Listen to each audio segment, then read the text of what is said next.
Hey there, and welcome to Crime for Sleep.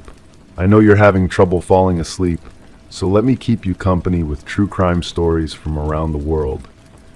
Before we dive in, I'm curious, where did you first hear this one? If you enjoy these stories, don't forget to like, comment, and subscribe. Now get comfortable, and let's get into tonight's case. Crime 1 in the small town of Millfield, Connecticut. 28-year-old Eliza Donovan found herself starting over. After a painful divorce that left her emotionally drained, she had decided to leave Boston behind and move somewhere quieter, somewhere she could rebuild.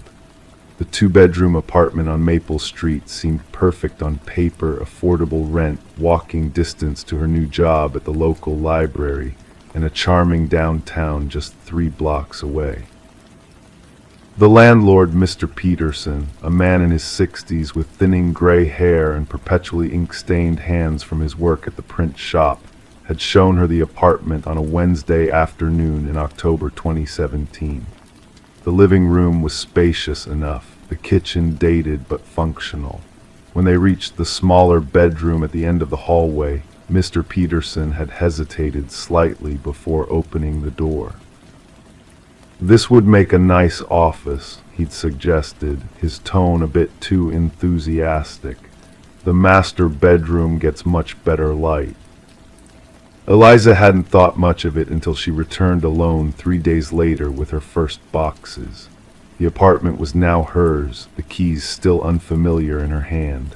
She had started unpacking in the living room, but as evening approached, curiosity drew her to that smaller bedroom. The curtains were drawn, heavy beige things that seemed out of place with the apartment's otherwise minimal window treatments. When she pulled them open, Eliza found herself staring at a red brick wall, no more than 8 inches from the glass. The window, which should have offered a view of the side street, instead faced directly into what must have been the neighboring building. No light could possibly enter here, not at dawn, noon, or dusk. That first night, Eliza slept in the master bedroom as planned, leaving the smaller room to function as storage until she could properly set up her home office.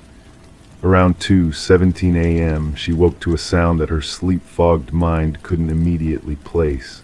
Tap, tap, tap, deliberate, rhythmic, coming from somewhere in the apartment.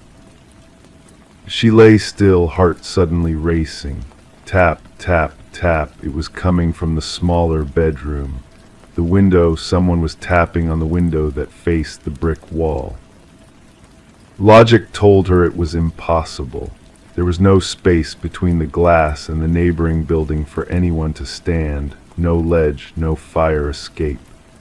Perhaps it was the heating system, pipes expanding in the old building, or a branch scraping against another window that made the sound seem like it came from that room. Eliza didn't check that night. Instead, she pulled the covers up and waited until the tapping stopped, which it eventually did. In the morning light, her fear seemed foolish, a product of being alone in a new place. She went to the small bedroom, telling herself she was being ridiculous. The curtains remained as she'd left them, pulled back to reveal the window and the brick wall beyond. But there, on the inside of the glass, was what appeared to be a handprint, not pressed from the outside in, but from the inside out, as if someone had placed their palm against the glass from within the room, reaching toward the brick wall. The handprint was larger than her own, with long fingers that stretched nearly the entire height of the pane. It wasn't made of dust or dirt or any substance Eliza could identify. Rather, it was visible as a slight disturbance in the otherwise imperceptible layer of grime that had built up on the inside of the glass, cleaner where the hand had touched it. Eliza stood staring at it, the morning sunlight from the hallway casting her shadow across the room. There was no logical explanation. She had been alone in the apartment, the doors had been locked, the windows secured, and yet there it was. She closed the curtains and left for work. That evening, Eliza introduced herself to her neighbor across the hall, Sandra Powell, a retired high school English teacher with a direct manner and observant eyes. The Hoffman place, Sandra had said when Eliza mentioned her apartment number. Been vacant almost a year since that young woman left so suddenly. Do you know why she left? Eliza asked, trying to sound merely curious rather than concerned. Claimed the place was making her sick. Headaches, insomnia, the works, though between us, Sandra lowered her voice, I think it had more to do with that boyfriend of hers, controlling type, always checking her comings and goings. Eliza nodded, relieved to hear there was likely a rational explanation. Still, she didn't mention the handprint or the tapping.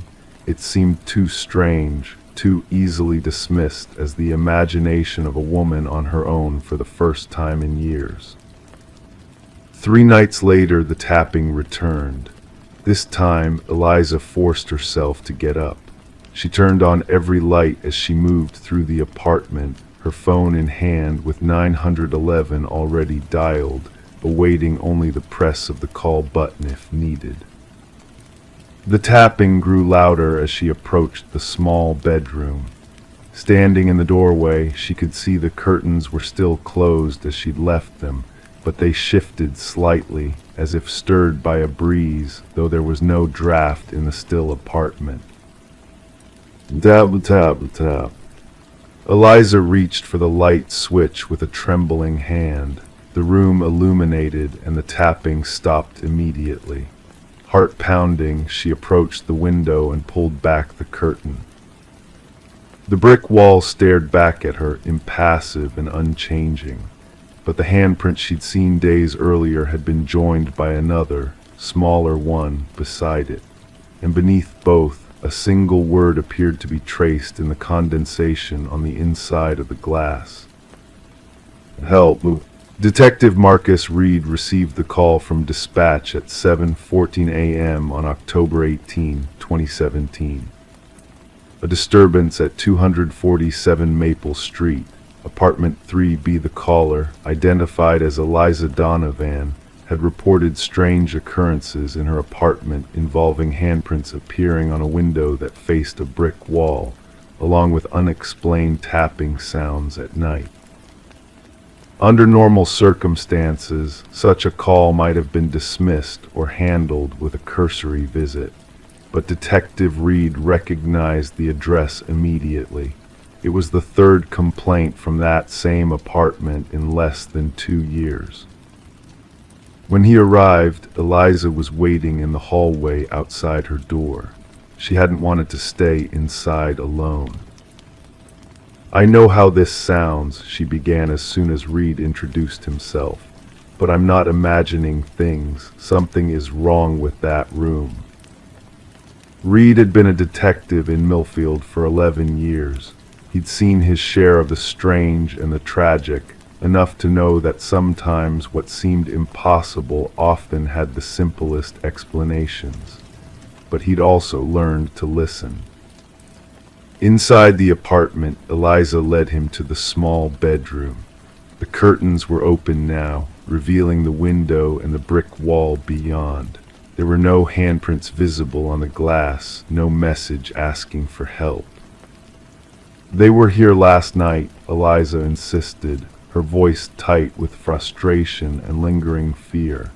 2 handprints and the word "help" traced in the condensation.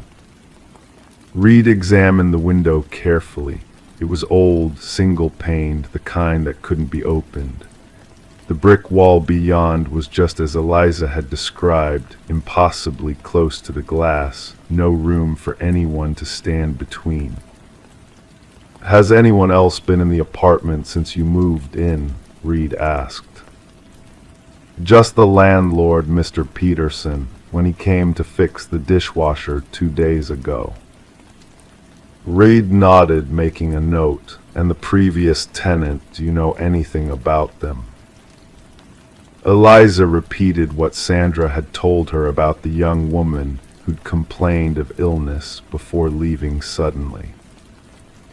What Eliza didn't know, what no one had told her, was that the previous tenant wasn't the first to report problems with the small bedroom. Reed pulled out his phone and showed her a photograph.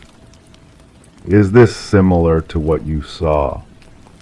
The image showed the same window, the same brick wall beyond, and on the glass, handprints, several of them overlapping, some large, some small, all pressed against the inside of the glass, reaching toward the brick wall.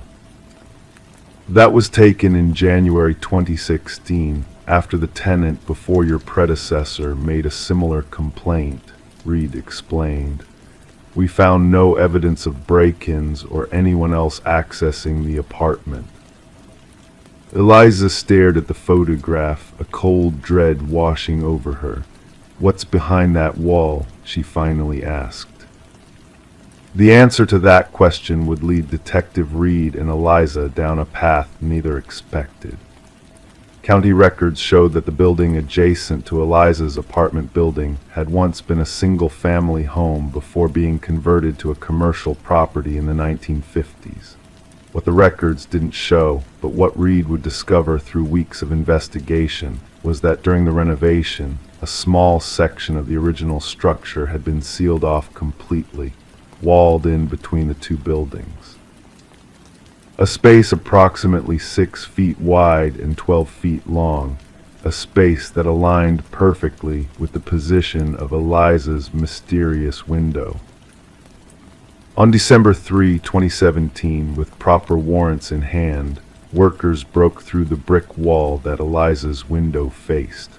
Behind it, they found a narrow, sealed chamber, and within that chamber were the remains of 3 individuals, determined by forensic analysis to have died in the late 1950s or early 1960s.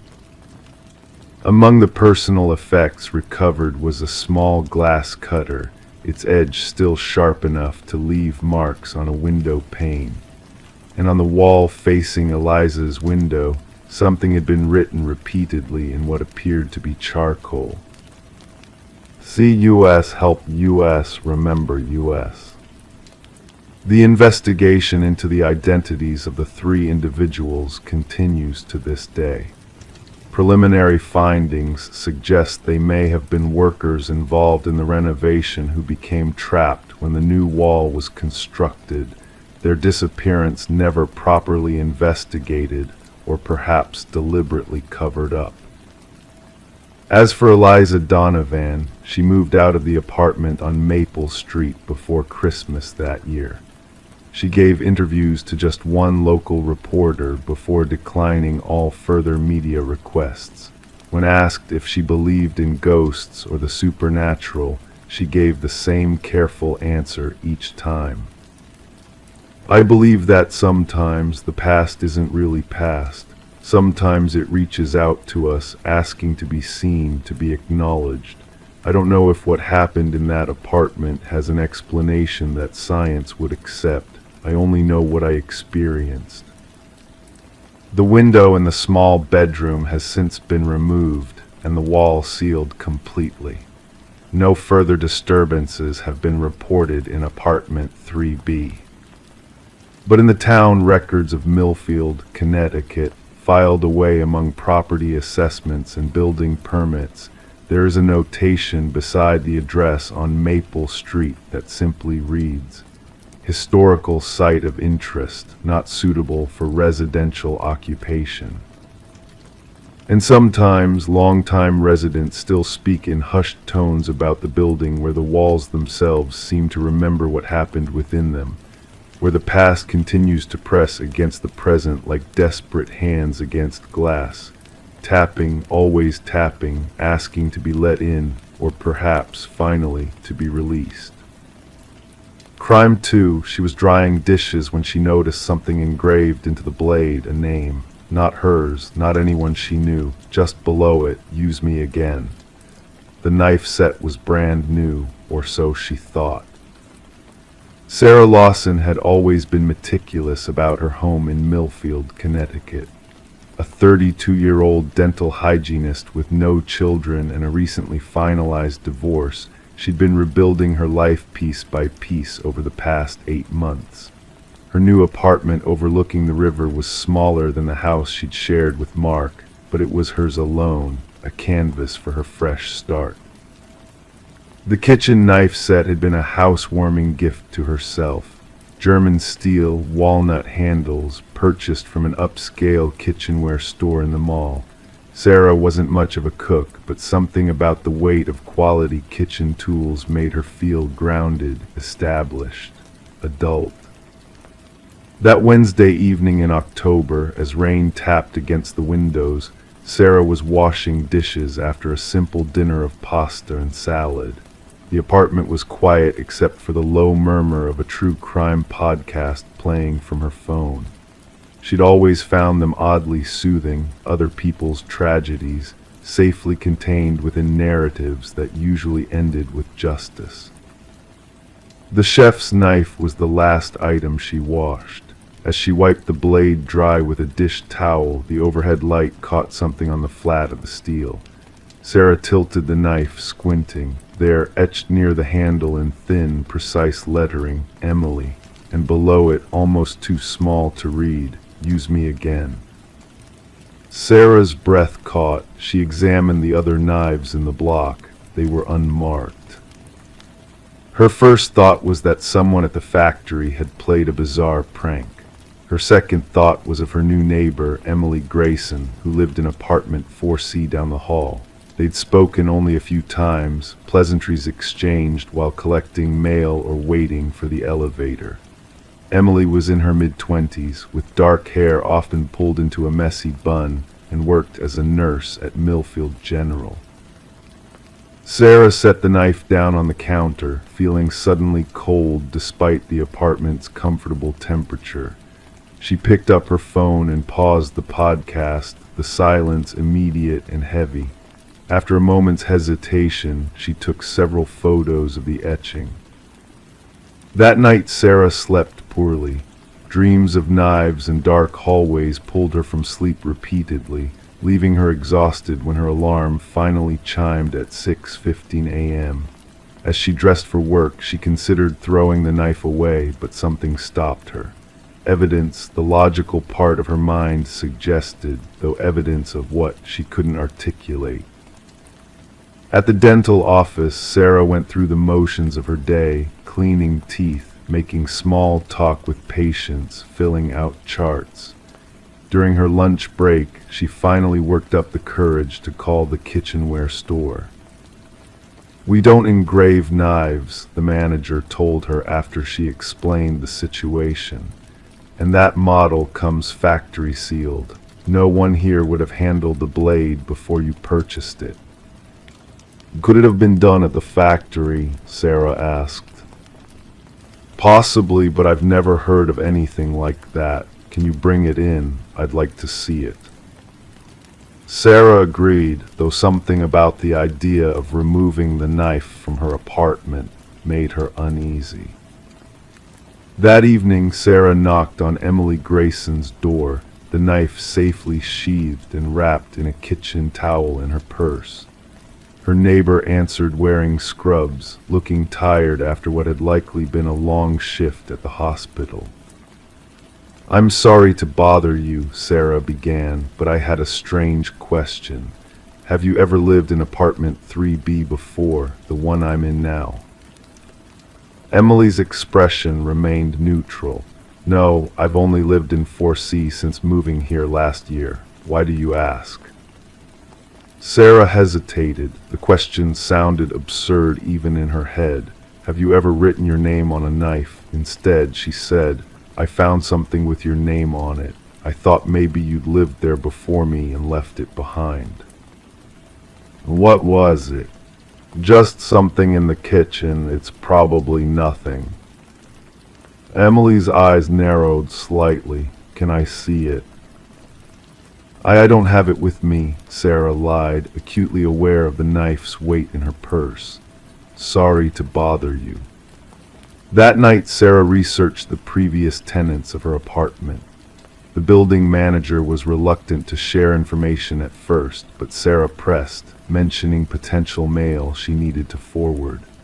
Finally, he revealed that before Sarah, the apartment had been occupied by a couple, James and Diane Westbrook, who had lived there for nearly 5 years before relocating to Chicago for James's job. No Emily. Sarah then turned to social media, searching for Emily and Millfield together. She found several, including her neighbor Emily Grayson, whose profile picture matched the young nurse down the hall. Emily's profile was mostly private, but her public photos included several shots of the hospital staff and a few outdoor scenes. Nothing suspicious. Then Sarah tried searching Emily alongside knife crime and Millfield. The results were mostly articles about knife safety and crime statistics. But on the third page of results, a small local news item from 3 years ago caught her attention. Local woman found dead in Millfield Park, police investigating. The victim's name was Emily Winters, a 24-year-old graduate student. She had been stabbed multiple times while jogging in Riverside Park, just 2 blocks from Sarah's apartment building. The case had apparently received little coverage, and according to a follow-up article from 6 months later, remained unsolved. Sarah sat back in her chair, her skin prickling with goosebumps. She looked at the knife block on her kitchen counter, the chef's knife now returned to its slot. The idea forming in her mind seemed impossible, ridiculous, the kind of thing that happened in the podcast she listened to, not in real life. The next day, Sarah called in sick to work. She visited the local library and accessed their archives of the town newspaper, finding more articles about Emily Winters' murder. The details were sparse. Emily had been a psychology graduate student, lived alone in an apartment near the university, and was described by friends as dedicated and kind. The murder weapon, believed to be a large knife, had never been found. One article included a photo of Emily Winters. She had been pretty, with shoulder-length brown hair and a warm smile.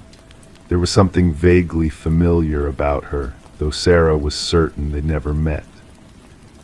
On impulse, Sarah drove to the address listed in one of the articles as Emily's former residence.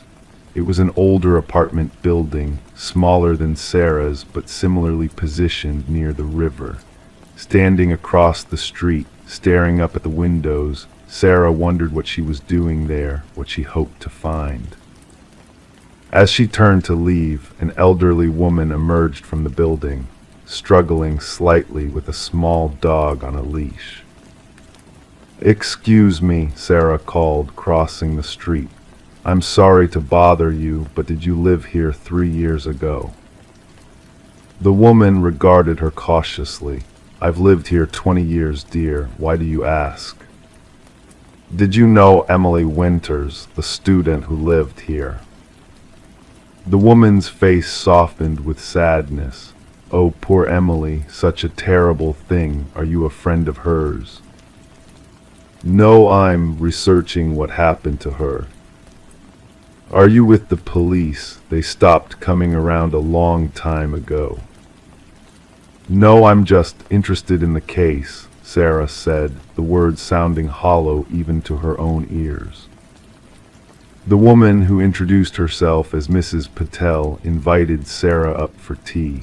Her apartment was small but immaculate, filled with books and framed photographs. As she prepared the tea, Mrs. Patel spoke about Emily. She was a lovely girl, quiet, studious, always said hello in the hallway.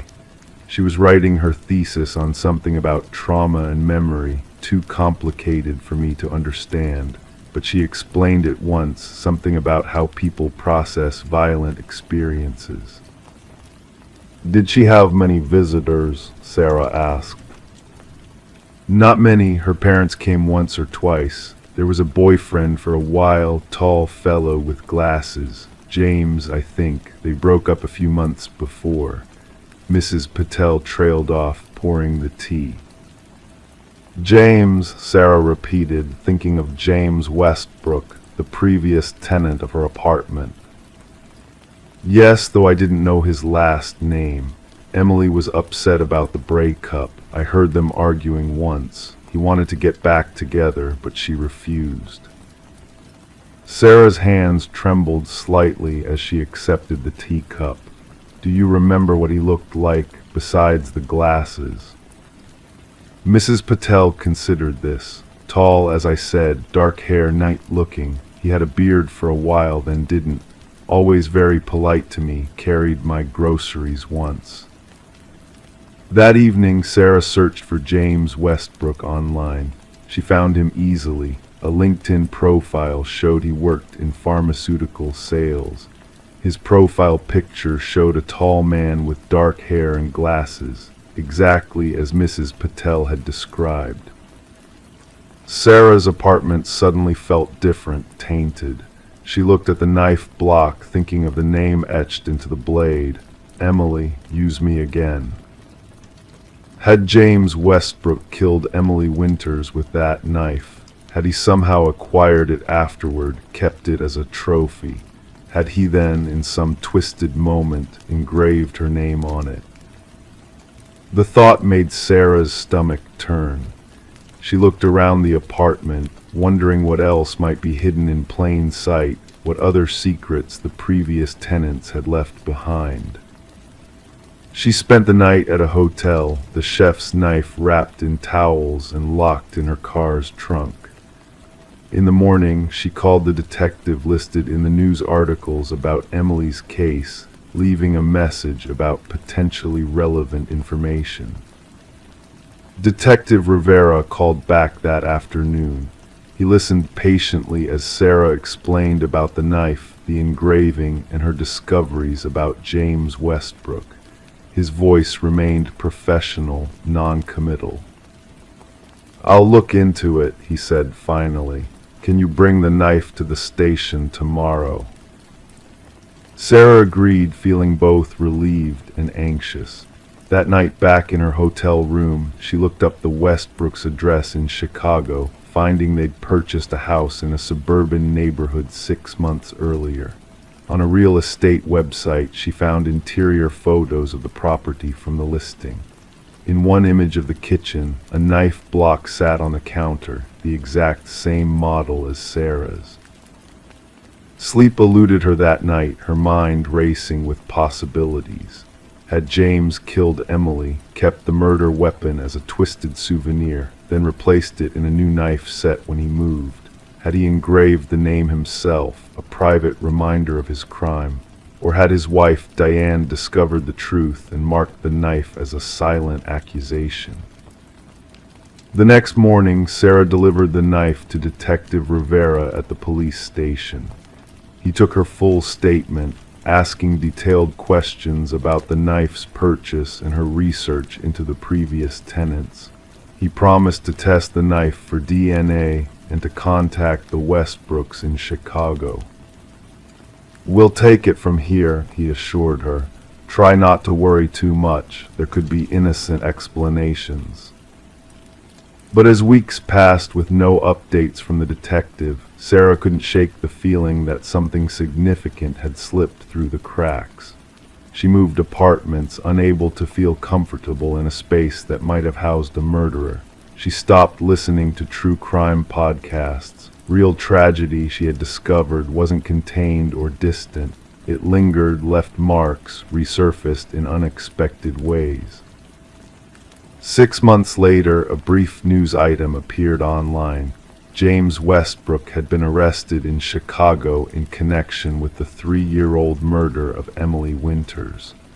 The article mentioned new evidence, but provided no details. Sarah never learned if her knife had been the murder weapon, if the etching had been done by James as a trophy, or by someone else who suspected him. Detective Rivera didn't contact her again, and she didn't reach out to him. Some questions, she decided, were better left unanswered. But sometimes, when washing dishes in her new apartment, Sarah would find herself examining the knives carefully before putting them away, looking for messages that weren't there, for names etched into the steel. Crime 3, she started recording herself overnight to track her snoring. But when she listened back, she heard a second voice, a deep chuckle, overlapping her breathing. It laughed only when she stopped moving. It said one word, closer. April in Cedar Springs, Minnesota brought early warmth that year. Residents left windows cracked open at night, inviting in both the scent of thawing earth and the sounds that traveled through the neighborhood's sleeping streets. Megan Hallbrook, 34, lived alone in a modest two-bedroom home on Willow Lane. A regional manager for a healthcare company, colleagues described her as meticulous, thoughtful, and quietly ambitious. She had moved to Cedar Springs 5 years earlier, seeking affordable property prices and proximity to hiking trails she loved to explore on weekends. Neighbors knew her as the woman who walked a golden retriever named Scout every evening at precisely 7:15 p.m. What few people knew about Megan was her struggle with sleep apnea. For months, she had awakened with headaches and fatigue that coffee couldn't remedy. After a coworker mentioned similar symptoms had led to their own sleep apnea diagnosis, Megan decided to investigate her sleep patterns before seeing a specialist. On March 29, 2023, Megan downloaded a sleep tracking app. She placed her phone on her nightstand, activated the recording function, and went to sleep. The app was designed to monitor breathing patterns, movement, and ambient sounds throughout the night. The following morning, she listened to portions of the 8-hour recording while getting dressed for work. The app had flagged several moments of interrupted breathing, potential signs of apnea. Megan made a note to call a doctor later that day, then hurried out the door, leaving the full recording unheard. She never made that call. 2 days later, when Megan didn't arrive for an important presentation, her assistant manager, Vanessa Klein, tried calling. After 6 unanswered calls, Vanessa drove to Megan's house during her lunch break. Scout's barking greeted her at the door, but Megan didn't answer her knocks. Through the living room window, Vanessa could see Scout pacing anxiously, his water bowl empty. At 2:13 p.m., Vanessa called the Cedar Springs Police Department. Officers James Garvey and Diane Martinez responded to the welfare check. With no signs of forced entry, they entered through an unlocked back door. They found Scout in visible distress, having been alone for what appeared to be at least a day. Megan's bed was neatly made. Her car remained in the garage. Her purse sat on the kitchen counter, wallet and phone inside. A half-empty cup of chamomile tea rested beside her laptop on the coffee table. A television played on mute in the background. Megan Hallbrook had vanished without taking anything, not even her shoes. Detective Arthur Morgan was assigned to the case. A 17-year veteran with the department, Morgan had handled 4 missing persons cases in Cedar Springs, all of which had been resolved with the individuals found alive. This case immediately troubled him for its lack of obvious explanation. Most adults who disappear either leave intentionally or meet with foul play that leaves evidence, Morgan later told journalists. Ms. Hallbrook's case presented neither scenario in any obvious way. The investigation's first phase revealed little. Security cameras from neighboring homes showed no unusual activity on Megan Street the night before her disappearance. Her financial records showed no irregularities. Interviews with family members who lived 2 states away indicated no personal troubles or concerns. Colleagues described her mood as normal, perhaps slightly tired in recent weeks. The case might have languished had Detective Morgan not asked to examine Megan's phone. While scrolling through recent apps, he discovered the sleep recording application. Opening it revealed 7 nights of recordings, including the night before her disappearance. Morgan listened to the most recent recording in his office, expecting to hear nothing but the sounds of normal sleep. The first 3 hours contained only the gentle rhythm of Megan's breathing and occasional rustling of bed sheets. At 3:17 a.m., something changed. Megan's breathing pattern shifted to the deeper cadence of deep sleep. In the background, barely perceptible at first, another sound emerged, faint footsteps moving across what sounded like wooden floorboards, then silence for nearly 4 minutes. The recording captured Megan turning in her sleep. Then, unmistakably, a low chuckle emerged from somewhere in the room, not from Megan, but close to where her phone rested on the nightstand. The laughter came again when Megan's movements ceased. At 3:26 a.m., a hoarse whisper clearly said a single word: closer. No other sounds followed except Megan's continued deep breathing for another hour. At 4:38 a.m., the recording captured the sound of her bedroom door closing gently. Morgan described feeling ice in my veins as he realized someone had been in Megan's room, watching her sleep for over an hour before leaving. The recording continued until morning, with Megan apparently unaware of the nocturnal visitor. She could be heard awakening, getting ready, and leaving for work, her last recorded movements. A forensic team returned to Megan's home, this time focusing on her bedroom. Under ultraviolet light, they discovered something previous sweeps had missed: a partial footprint in carpet fibers leading from her bedroom closet to the side of her bed. The closet, which had been examined only cursorily during the initial search, now received intense scrutiny. At the back, behind hanging clothes, investigators found scratch marks on the wall. When pressure was applied to a specific panel, it moved, revealing a narrow passage into the attic that had been modified to allow access between rooms. The implications were immediate and disturbing. Someone had created hidden access to move throughout Megan's home undetected.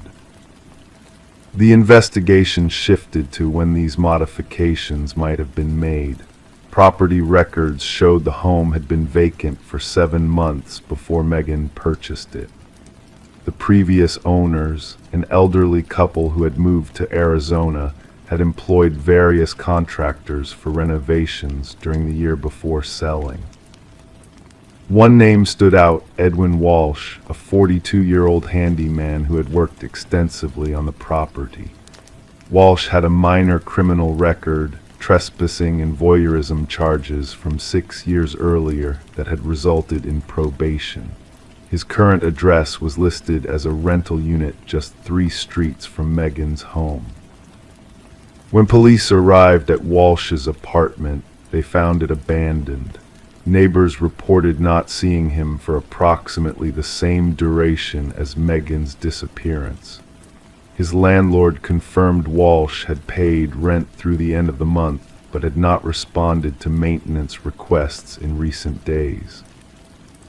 Inside Walsh's apartment, investigators discovered a disturbing collection of items: a shoebox containing women's hairbands, a drawer full of house keys without labels, and a journal with detailed observations of daily routines for several Cedar Springs addresses, including Megan's. Most chilling of all was a folder of printed photos showing various women through windows or from a distance. Among them were 12 photos of Megan walking scout, reading on her patio, sleeping in her bed. The bedroom photos appeared to have been taken from inside her closet. A statewide alert was issued for both Megan Hallbrook and Edwin Walsh. Digital forensics recovered deleted searches on Walsh's computer for remote cabins in northern Minnesota and techniques for disabling GPS tracking. 2 weeks after Megan's disappearance, a breakthrough came from an unexpected source. A hiker in Boundary Waters Wilderness reported finding an abandoned car matching Walsh's vehicle description on a rarely used Forest Service road. State police and search teams converged on the location, establishing a 5-mile search radius around the vehicle. On day 3 of the search, tracking dogs led officers to a small cabin nearly 4 miles from where the car had been found. The cabin's windows were covered with blankets from the inside. As officers approached, they heard a single gunshot from within. After securing the scene, they found Edwin Walsh dead from a self-inflicted gunshot wound.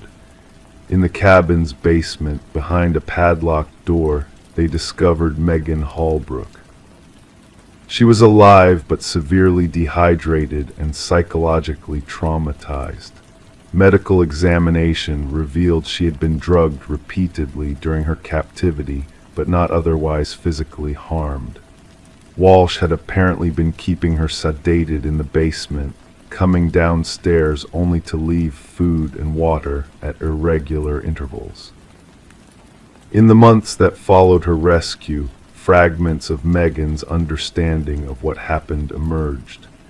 She remembered waking one night feeling unusually groggy, seeing a shadow by her bed, then nothing until regaining consciousness in the cabin basement. What investigators never determined was how long Walsh had been entering Megan's home before the abduction.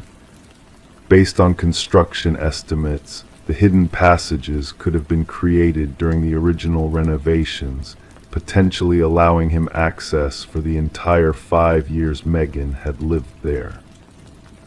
The sleep app recording remains the only documentation of Walsh's nighttime visits. Investigators believe he had been entering the home for months, perhaps initially just to watch Megan sleep, before eventually abducting her. Megan never returned to the house on Willow Lane. She moved in with her parents in Ohio and, according to family statements, continues to receive therapy for post-traumatic stress disorder. She keeps Scout close at all times and sleeps with lights on in the room. The recording that captured Walsh's whispered closer has been sealed as evidence, though portions were played during pretrial hearings before Walsh's suicide rendered them moot. Officers who have heard the complete recording describe the methodical patience in the intruder's movements as more disturbing than any explicit threat could have been. Cedar Springs residents began checking their closets more carefully after details of the case became public. Several homeowners discovered previously unknown access points between walls or rooms, though none were linked to Walsh's activities.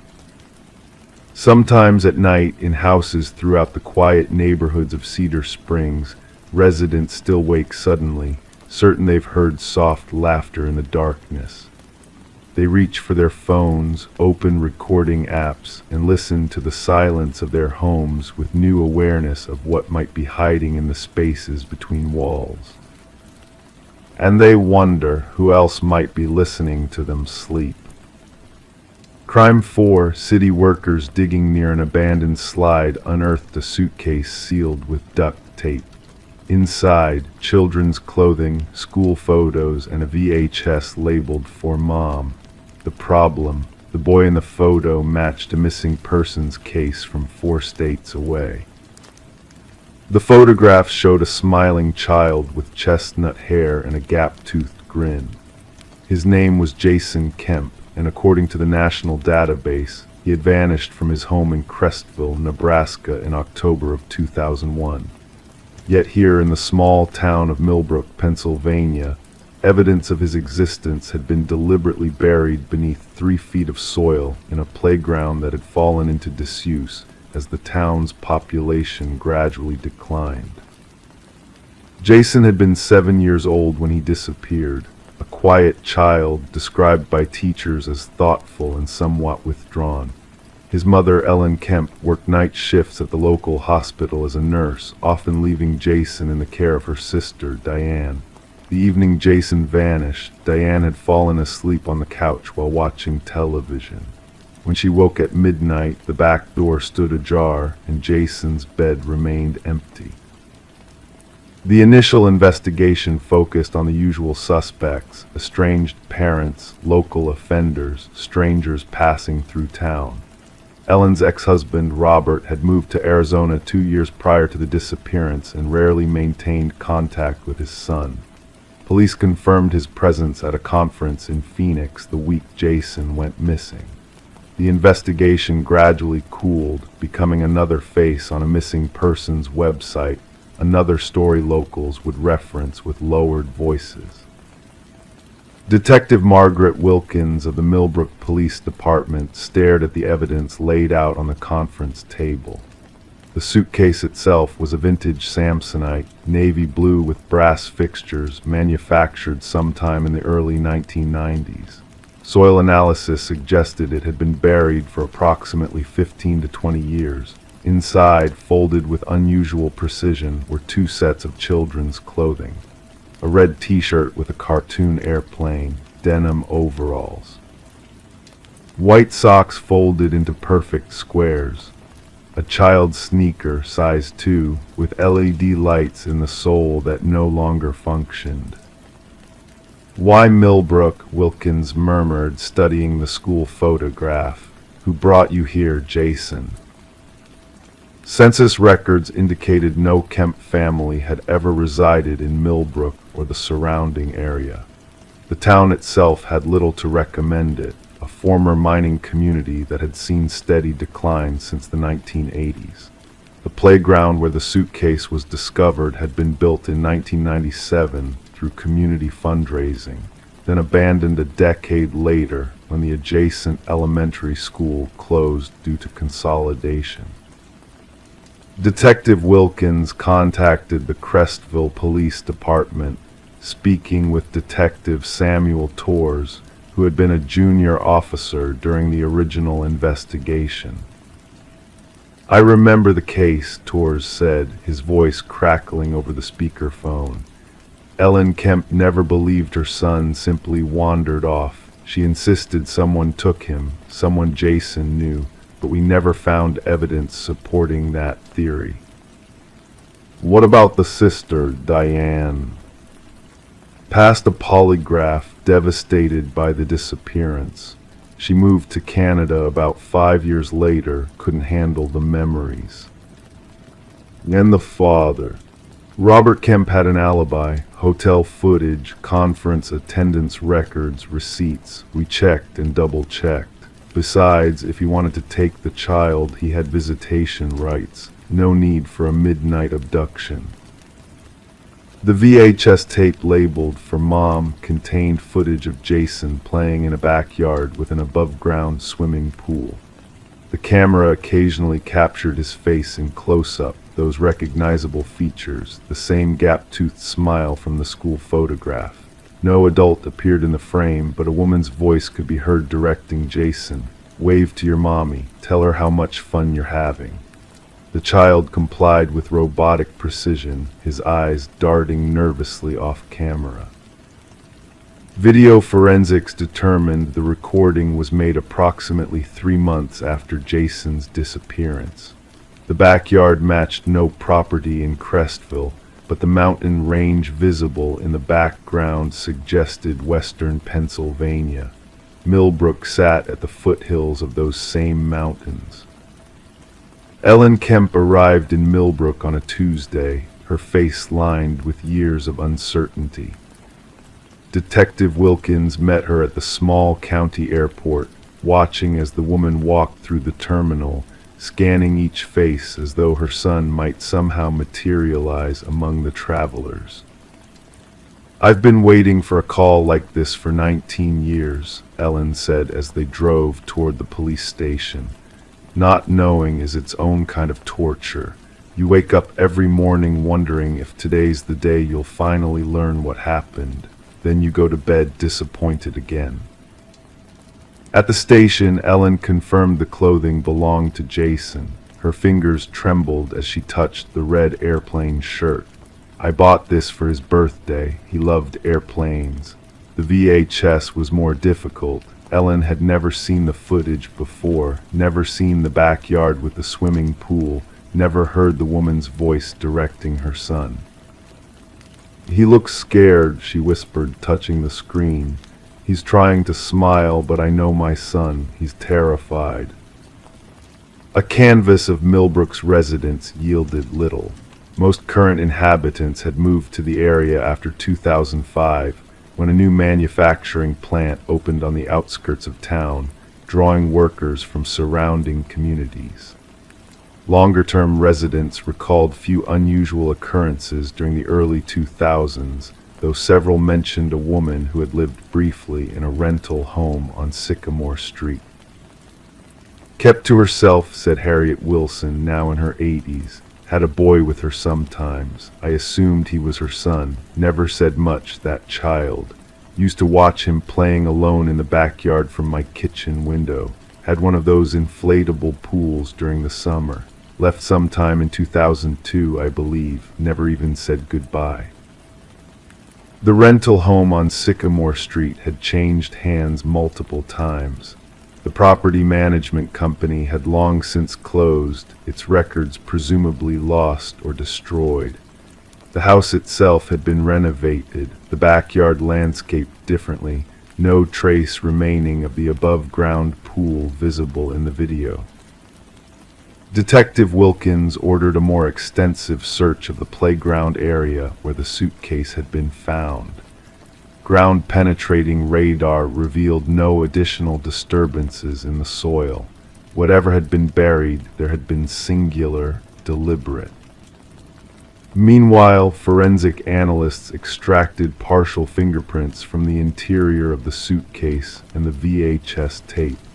One set matched Jason Kemp's prints on file from his elementary school records. Another set remained unidentified but appeared consistently across multiple items. The investigation took an unexpected turn when an anonymous tip came through the department's hotline. A male caller, voice distorted, simply stated, "Check Helena Mercer's teaching record. From Nebraska to Pennsylvania, she had him." The line disconnected before operators could engage further. Helena Mercer had indeed taught third grade at Crestville Elementary School during the 2000-2001 academic year, Jason's class.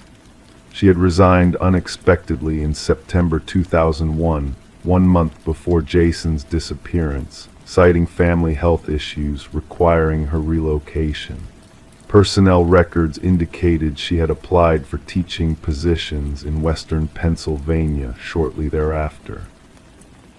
She knew Jason, Ellen confirmed when shown a faculty photograph. She would send me notes about how special she thought he was, how creative. I was flattered at first, thought she just recognized his potential. She even offered to tutor him after school a few times. I declined, our schedules didn't align. She seemed disappointed. Detective Torres flew in from Nebraska, bringing the original case files. Together with Wilkins, they constructed a timeline. Helena Mercer, age 34 at the time, single, no children, had taught in 6 different school districts across 3 states in 10 years. Always elementary grades, always relocating after approximately 2 years. Always with positive recommendations despite the pattern of movement. Her fingerprints weren't in the system. Teaching certification in Nebraska during that period required background checks but not fingerprinting. Her last known address was the rental on Sycamore Street in Millbrook, but the trail went cold after 2002. The partial prints from the suitcase were entered into the national database. 3 weeks later, a match appeared. Helena Mercer, now using the name Helen Morris, had been fingerprinted when applying for a caregiver position at a children's hospital in Oregon in 2020. When authorities arrived at her apartment in Portland, they found a small, orderly space filled with children's drawings carefully framed on every wall. A bookshelf contained dozens of VHS tapes, each labeled with a different name. In her bedroom closet hung a preserved child's red t-shirt with a cartoon airplane mounted in a shadow box. Helena Mercer offered no resistance during her arrest. She sat calmly in the interrogation room, hands folded, expression serene. "I saved them," she said. "All the lonely ones, the ones whose parents were too busy, too distracted. I gave them what they needed: attention, structure, love." "Where is Jason Kemp?" Detective Wilkins asked. Helena's expression remained unchanged. "I don't know anyone by that name." The search for Jason continued. Helena's apartment yielded no further evidence of his fate, though investigators discovered journals detailing her relationships with numerous children throughout her teaching career. Each entry followed a pattern, identifying a child she perceived as neglected, building trust, fantasizing about rescuing them. Most entries ended with reluctant acceptance that circumstances made the child inaccessible to her. Only 3 journals described actually taking a child. Jason was the first. The other 2 names corresponded to missing children's cases from different states, one from 2005, another from 2010. Both remained unsolved. As for the suitcase buried in the playground, Helena eventually admitted to burying it as a time capsule when she fled Millbrook after seeing Jason's face on a national news broadcast. "I wanted to leave something behind," she explained, "something to remember the happy times." Ellen Kemp returned to Nebraska with the small collection of her son's belongings, a VHS tape of a scared boy pretending to be happy, and questions that Helena Mercer refused to answer. The red airplane shirt now hangs in Ellen's living room, a reminder of what she lost and what remains undiscovered. In the years since, police have searched numerous locations based on Helena's journal entries, interviewed neighbors from every community where she resided, and analyzed every frame of the VHS tapes recovered from her apartment. Jason Kemp would be 26 years old now. Whether he remains alive somewhere, perhaps unaware of his true identity, or whether his fate was more tragic, remains unknown. The playground in Millbrook has since been renovated, the old equipment removed, new structures erected, fresh wood chips spread across the ground where a suitcase once lay buried. Children play there daily, unaware of what was once hidden beneath their feet. Parents watch from nearby benches, perhaps holding their children a little closer when the afternoon shadows begin to lengthen. Sometimes in the quiet hours of early morning, Detective Wilkins finds herself staring at Jason's school photograph, at that gap-toothed smile, wondering what secrets remain buried, what truths Helena Mercer will take to her grave, and whether Ellen Kemp will ever truly know what happened to her son after he disappeared into the night all those years ago. Crime 5, the small town of Echo Valley, nestled between the rolling Appalachian foothills of western Pennsylvania, was the kind of place where most residents never bothered to lock their doors at night.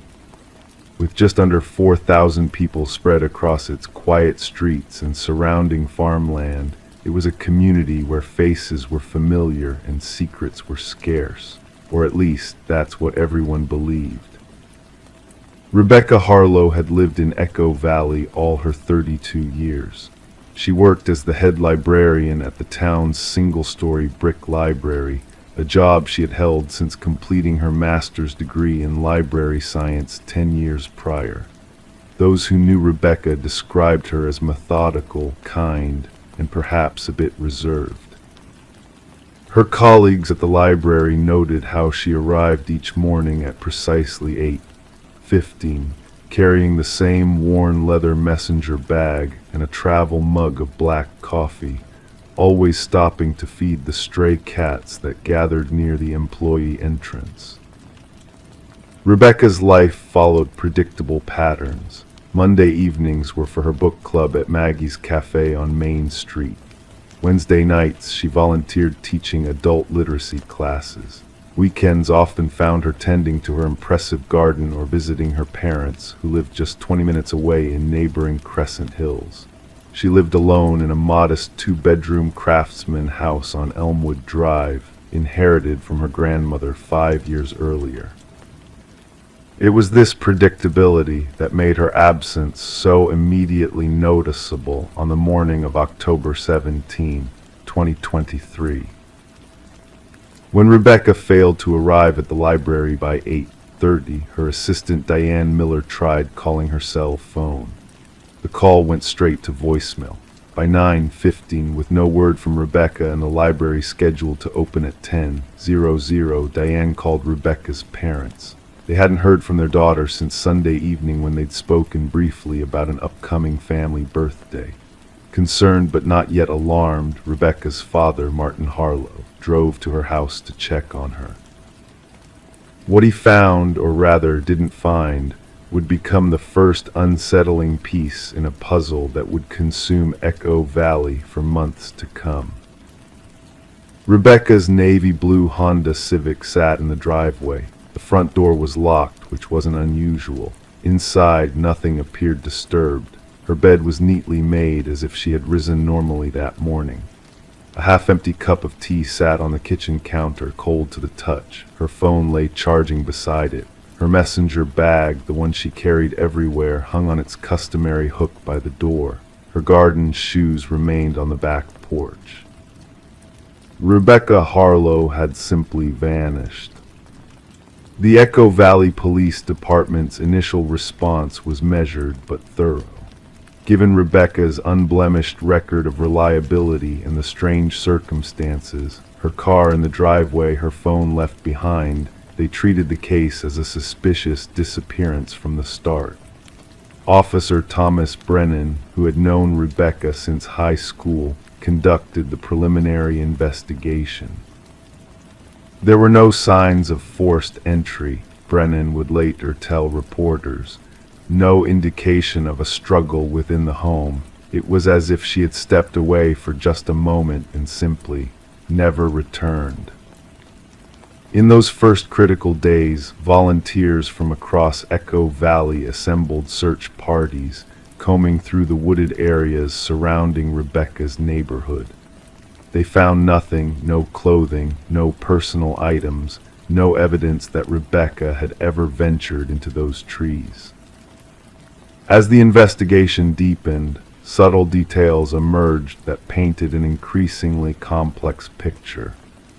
Rebecca's computer revealed she had been researching local history, specifically focusing on a series of unexplained disappearances that had occurred in Echo Valley during the 1970s. Her browser history showed multiple visits to obscure online forums dedicated to cold cases and unsolved mysteries. A leather-bound journal, discovered tucked between her mattress and box spring, contained meticulous notes about these historical disappearances, along with hand-drawn maps of Echo Valley marking locations where bodies had been found decades earlier. Rebecca's closest friend, Elaine Montgomery, expressed bewilderment when shown these materials. This wasn't like her at all, Elaine told investigators. Rebecca was always interested in fiction, mysteries, yes, but not true crime, and she certainly never mentioned researching local disappearances to me. 3 weeks into the investigation, the first truly disturbing piece of evidence appeared. A hiker found Rebecca's library badge hanging from a tree branch along Settlers Trail, a remote path nearly 5 miles from her home. The badge had been carefully positioned, the lanyard wrapped 3 times around the branch, facing outward as if meant to be discovered. Forensic analysis would later confirm what observers immediately suspected. The badge had been placed there long after Rebecca's disappearance, not on the day she vanished. Someone was watching the investigation unfold. The discovery of the badge transformed the nature of the case. What had been treated as a mysterious disappearance now took on more sinister dimensions. Echo Valley Police Chief Marion Douglas requested assistance from the state police, bringing in Detective Alicia Reeves, a veteran investigator specializing in missing persons cases. Detective Reeves's methodical approach yielded new insights. Examining Rebecca's financial records revealed a pattern of small cash withdrawals, $200 here, $300 there, over the 6 months preceding her disappearance. In total, nearly $5,000 had been extracted from her accounts, yet friends and family could identify no corresponding purchases or lifestyle changes. She lived modestly, her mother Patricia explained during a lengthy interview with Detective Reeves. She brought her lunch to work, drove a 10-year-old car, and rarely bought new clothes. If she was spending that money, I can't imagine on what. The mystery deepened when investigators discovered a safety deposit box in Rebecca's name at Farmers Trust Bank in neighboring Westfield. The box contained $3,200 in cash, a small leather-bound book filled with what appeared to be coded entries, and a single black and white photograph of an old farmhouse. On the back of the photo, written in handwriting that did not match Rebecca's, were the words, "Where it began, where it always returns." No one recognized the farmhouse. No one could explain the coded notebook. No one understood why Rebecca, whose life had been an open book to those who loved her, would suddenly harbor such secrets. As winter descended on Echo Valley, blanketing its streets and forests in snow, the investigation continued, but with diminishing momentum. Then, on January 12, 2024, nearly 3 months after Rebecca's disappearance, a maintenance worker clearing brush along Old Mill Road made a discovery that would reignite the case. Hidden beneath a tangle of dormant honeysuckle vines was a small opening in the hillside, not quite a cave, but a shallow depression in the earth that appeared to have been recently excavated. Inside lay Rebecca's missing leather messenger bag. Within it, her wallet untouched containing her driver's license and credit cards, a flashlight with fresh batteries, 3 protein bars, and a small spiral notebook. The notebook's pages were filled with the same coded writing found in the safety deposit box, but the final page contained a clear message, not a victim, a witness. This discovery prompted a comprehensive search of the surrounding area. 2 days later, in an abandoned well house a quarter-mile from where the bag was found, investigators discovered walls covered with papers, photographs, and maps, an elaborate research tableau that could only be described as obsessive. At the center of this display was a faded newspaper clipping from October 1972, describing the disappearance of 4 Echo Valley residents over a 6-month period. None had ever been found. Among the photos pinned to the wall was the same farmhouse image from Rebecca's safety deposit box, but this version identified the location. The old Blackwood property, demolished in 1975 to make way for what was now Echo Valley's small industrial park. The evidence suggested a troubling possibility. Rebecca Harlow had not been taken. She had gone willingly, pursuing some private investigation that had consumed her final months in Echo Valley. But why the secrecy? What had she discovered that required such elaborate precautions? On February 3, 2024, a letter arrived at the Echo Valley Police Department, postmarked from Seattle, Washington. Inside was a brief note in Rebecca's distinctive handwriting. "I am safe. Do not look for me. Some truths are too dangerous to uncover." Included with the note was a key that matched no known lock in Rebecca's home or possessions. Handwriting analysis confirmed the authenticity of the note, while surveillance footage from the Seattle post office showed a woman resembling Rebecca mailing the envelope. Yet crucial questions remained unanswered. What truths had she uncovered? Why had she felt compelled to disappear? And perhaps most puzzling, if she had planned her departure so meticulously, why leave behind such an elaborate trail of breadcrumbs? Echo Valley's residents gradually accepted that Rebecca Harlow might never return to explain her actions. The official investigation remained open but inactive, classified as a voluntary disappearance. Life in the small town slowly returned to normal. The library hired a new head librarian. Rebecca's house was eventually sold, and the search parties that had once combed the woods disbanded. But subtle changes persisted. Residents began locking their doors at night. Parents kept closer watch on their children, and occasionally someone would report glimpsing a figure resembling Rebecca Harlow standing at the edge of the woods near Old Mill Road, watching the town from a distance before melting back into the trees. In Echo Valley, some whispered that Rebecca had uncovered a terrible secret about the town's past, a secret so dangerous she had chosen exile over exposure. Others suggested darker possibilities, that whoever or whatever had claimed those 4 lives in 1972 had returned, and Rebecca had either fallen victim or fled to escape that fate. The truth remains elusive. The coded notebooks have never been deciphered. The key sent from Seattle has opened no known locks, and the old Blackwood farmhouse exists now only in fading photographs and the memories of Echo Valley's oldest residents, who still sometimes speak of strange lights seen there in the years before its demolition. Rebecca Harlow has not been seen in Echo Valley since the morning of October 17, 2023. But on quiet nights, some swear they can hear the soft rustle of papers carried on the wind, whispers from someone still searching for answers, still piecing together a mystery that began long before her disappearance and may continue long after the town has forgotten her name. The key remains in evidence locker 37 at the Echo Valley Police Department.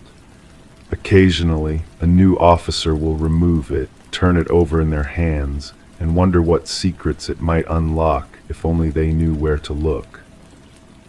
Crime 6, Westlake was the kind of small town where everyone knew your name but not necessarily your secrets.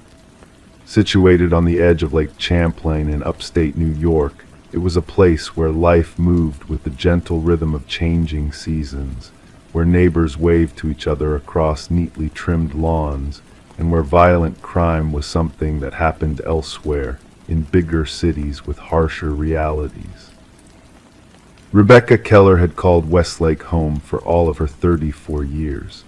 She lived alone in the same 2-story Victorian house where she'd grown up, inherited from her parents after their peaceful passing 5 years earlier. To the locals, Rebecca was the gentle soul who ran the town library, whose soft voice guided children through story hour every Wednesday afternoon, and whose smile, though reserved, was genuine. There was a comforting predictability to Rebecca's life.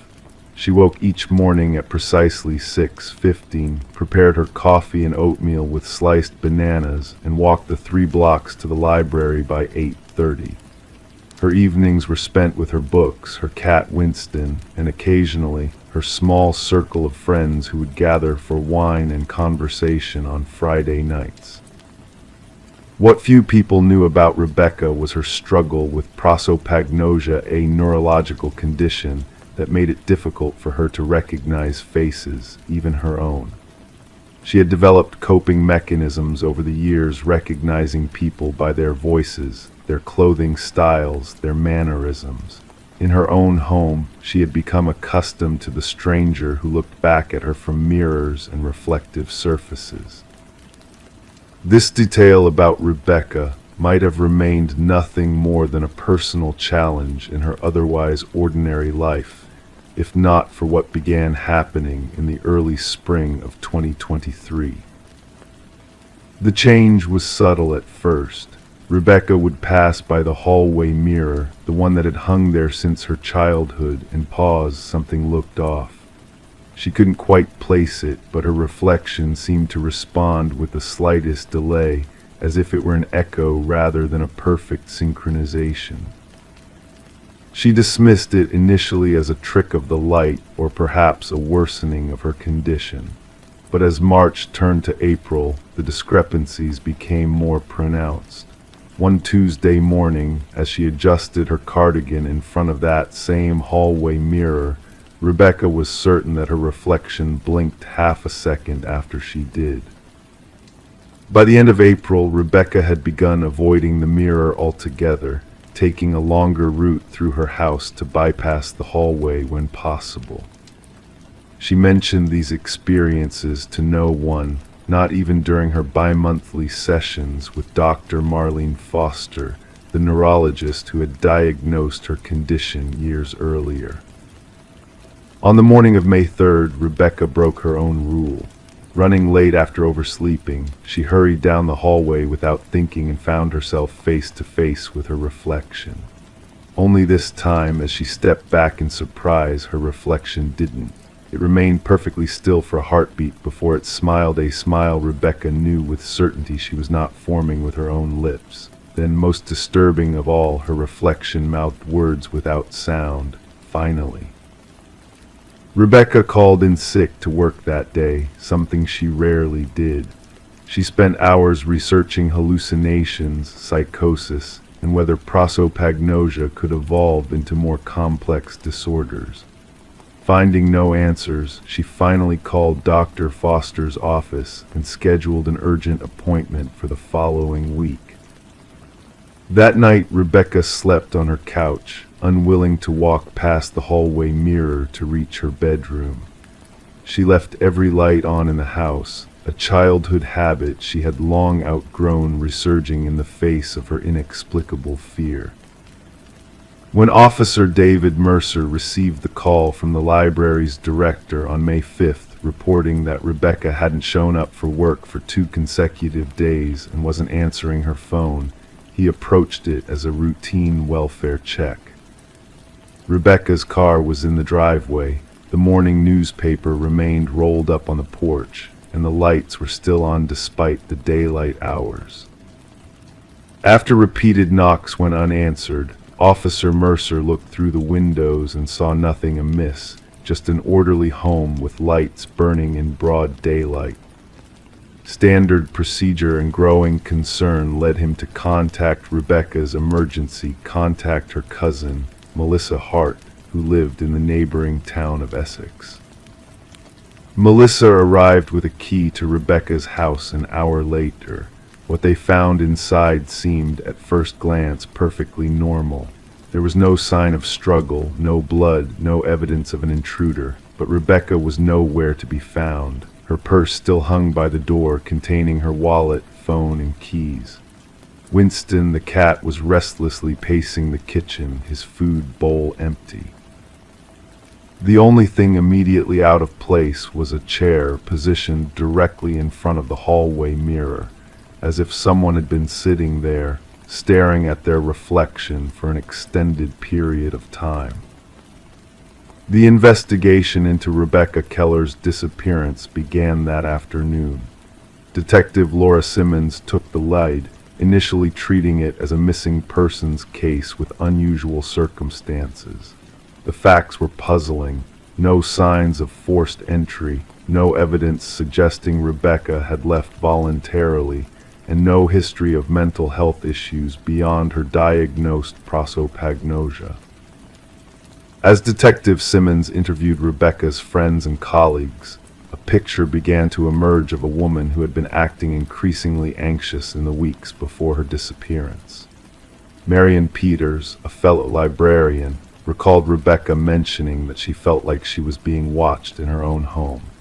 James Conrad, one of the few men Rebecca dated briefly, remembered her becoming visibly uncomfortable when they passed the mirrored wall in a local restaurant during their last dinner together in April. The investigation took an unsettling turn when Detective Simmons discovered Rebecca's journal hidden beneath a loose floorboard in her bedroom closet. The most recent entries documented Rebecca's growing fear of mirrors and reflective surfaces, describing with disturbing detail how her reflection had begun to act independently of her movements. The final entry, dated May 3rd, reads simply, "It wants to come through. I don't know how much longer I can keep it on the other side." As news of Rebecca's disappearance spread through Westlake, others came forward with information. An elderly neighbor, Mrs. Winters, reported seeing lights moving inside Rebecca's house at odd hours of the night, even though Rebecca's car hadn't left the driveway. The local hardware store owner remembered Rebecca purchasing an unusual quantity of materials: black paint, boards, nails 2 days before she vanished. When detectives returned to Rebecca's house for a more thorough search, they discovered something they had missed initially. Every mirror in the house, save for the large one in the hallway, had been covered with black paint or fabric. In the basement, they found broken fragments of hand mirrors and small reflective objects, methodically smashed and gathered in a cardboard box. The case took an even stranger turn when forensic analysts processed the house. They found 2 distinct sets of fingerprints throughout, both belonging to Rebecca Keller. One set matched the prints on file from her library employment records.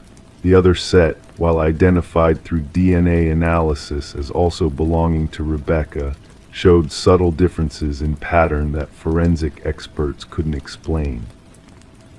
3 weeks into the investigation, with no new leads and mounting pressure from the community, Detective Simmons made a decision that would later be questioned by her superiors. Based on Rebecca's journal entries and the inexplicable fingerprint evidence, Simmons ordered the removal of the hallway mirror for forensic examination. What they discovered behind the mirror defied conventional explanation.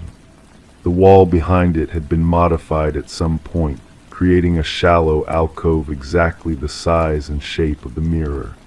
Inside this space, technicians found strands of hair matching Rebecca's DNA and faint, smudged handprints on the inner wall, as if someone had pressed against it from the other side.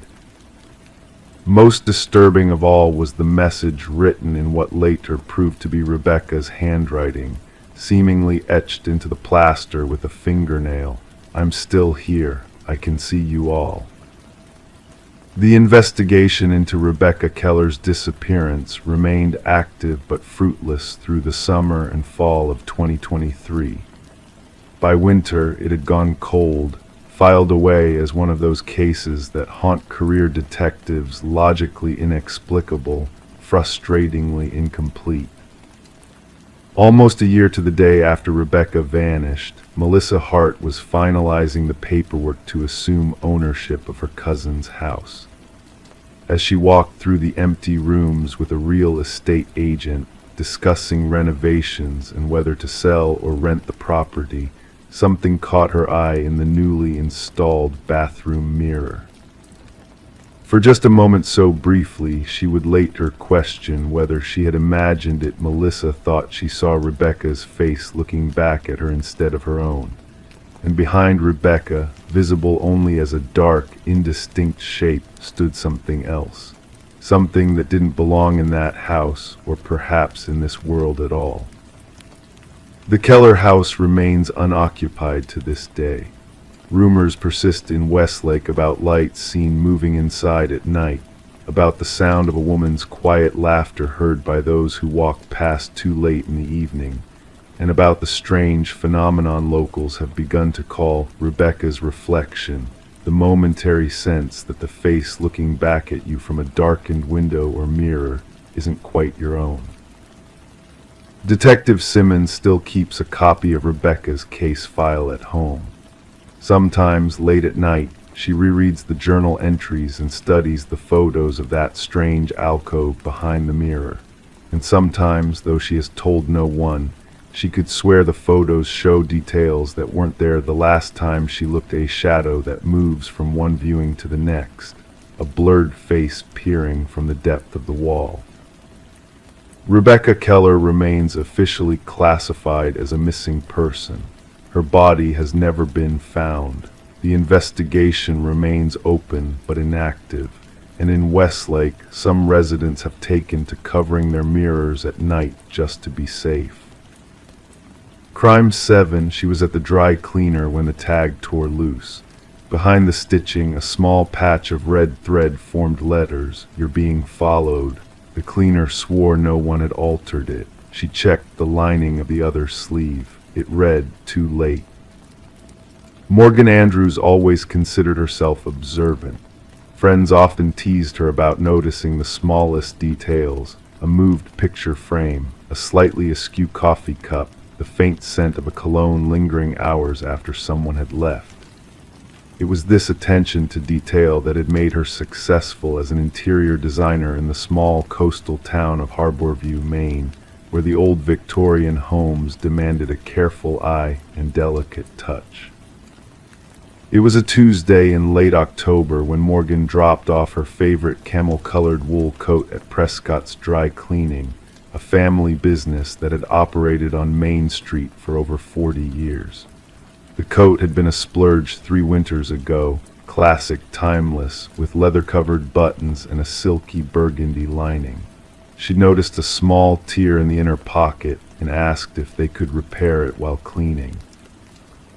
Just a simple fix, she told old Mr. Prescott, who nodded with the confidence of someone who had repaired thousands of garments in his lifetime. 3 days later, Morgan returned to pick up her coat.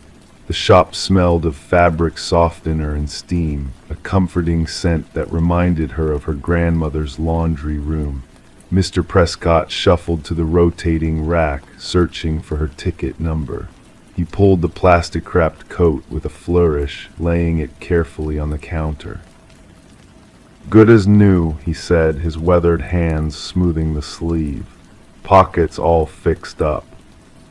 Morgan was reaching for her wallet when she noticed the sleeve tag had come loose. The small label that normally sat flat against the inner wrist had partially detached. As she turned it over to examine it, her breath caught in her throat.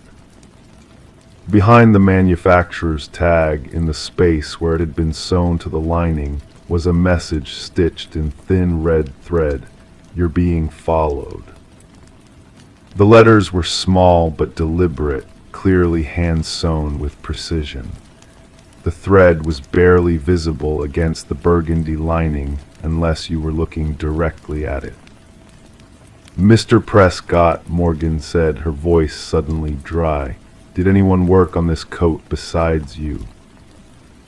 The old man adjusted his glasses, peering at where she pointed, his brow furrowed deeply. "No, miss, just me. What's the matter?" Morgan showed him the message. Mr. Prescott's face drained of color as he examined it. "I swear to you, Miss Andrews, I never saw this. I never put this here. This wasn't me." With trembling fingers, Morgan checked the other sleeve, pulling back the lining. There, in the same red thread, another message: "Too late." The drive home to her apartment felt endless. Morgan kept glancing in her rearview mirror, studying each car that appeared behind her. Was that blue sedan at the dry cleaner's parking lot too? Had she seen that red truck before? Her normally precise mind felt scattered, unable to focus on anything but the coat lying on her passenger seat. Inside her apartment, Morgan hung the coat on a chair and paced. She considered calling the police but hesitated. What would she say? That someone had sewn cryptic messages into her coat. Without evidence of an actual threat or crime, they would likely document it and do nothing. Instead, she called her closest friend, Eliza, who arrived 30 minutes later with a bottle of wine and immediate practical advice. "We need to figure out when this happened," Eliza said, examining the stitching through her reading glasses. "How long have you had this coat?" "3 winters," Morgan replied, pouring them each a glass of Merlot with a slightly unsteady hand. "But I only wore it a handful of times last year. It was a mild winter." "And when was the last time you wore it before taking it to Prescott's?" Morgan thought back. "End of February. I put it in storage with my winter clothes in April." Eliza's expression grew serious. "So these messages could have been there for months without you noticing." That night Morgan barely slept. Every creak in her century-old apartment building, every distant car door or footstep on the street below, jolted her awake. By morning, exhaustion had hardened into determination. She would not be terrorized in her own home. She called in sick to work and began a methodical investigation of her own. First, she examined every piece of clothing in her closet and drawers. Nothing else had been tampered with. Next, she checked her apartment for signs of intrusion, windows, locks, hidden cameras, finding nothing unusual. Morgan returned to Prescott's later that day. Mr. Prescott seemed genuinely distressed by her visit. "I've been thinking about it all night, Miss Andrews. The only possibility I can think of is that someone brought in the wrong coat, I fixed it, and then they collected it again. Your coat might have been switched during that time." It was plausible, but didn't explain how someone would have access to her coat in the first place, or why they would return it. 2 days later, Detective Sarah Lindholm sat at Morgan's kitchen table, turning the coat over in her gloved hands. Unlike the dismissive response Morgan had feared, Lindholm took the situation seriously. "Stalking often escalates in stages," she explained, documenting the stitched messages with her camera. "This is concerning because of the effort involved. It's not impulsive, it's premeditated." The detective asked Morgan for a list of everyone who had been in her apartment in the past year, anyone she'd dated recently, and any conflicts at work. The list was surprisingly short. Morgan had moved to Harborview just 3 years ago and kept a small social circle. Her dating life had been equally quiet since her breakup with Eric Chambers, an architect she'd met through work. "Anything unusual about the breakup?" Detective Lindholm asked.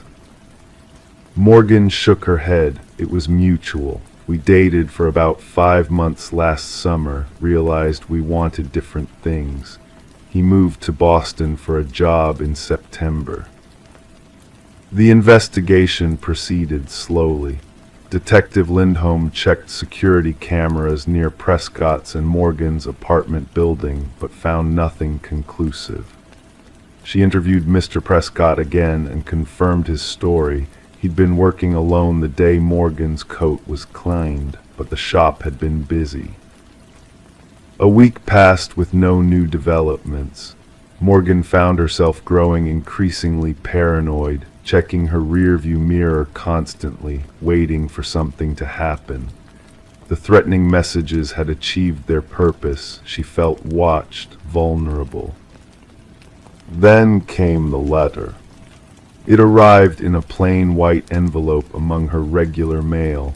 No return address, her name and address printed on a computer label. Inside was a single sheet of paper with a typed message. "The burgundy matches your blood. I've been in your home while you sleep." Morgan called Detective Lindholm immediately. Within an hour, her apartment had become a crime scene. Officers dusted for fingerprints while Lindholm bagged the letter for evidence. "I'm putting a patrol car outside tonight," Lindholm said firmly, "and I want you to stay with someone you trust." That night on Eliza's couch, Morgan finally allowed herself to cry. The tears came in silent waves as Eliza made her chamomile tea and promised things would be okay. But both women knew they wouldn't be, not until they understood who was doing this and why. The breakthrough came from an unexpected source. The following day, Mr. Prescott called Morgan directly.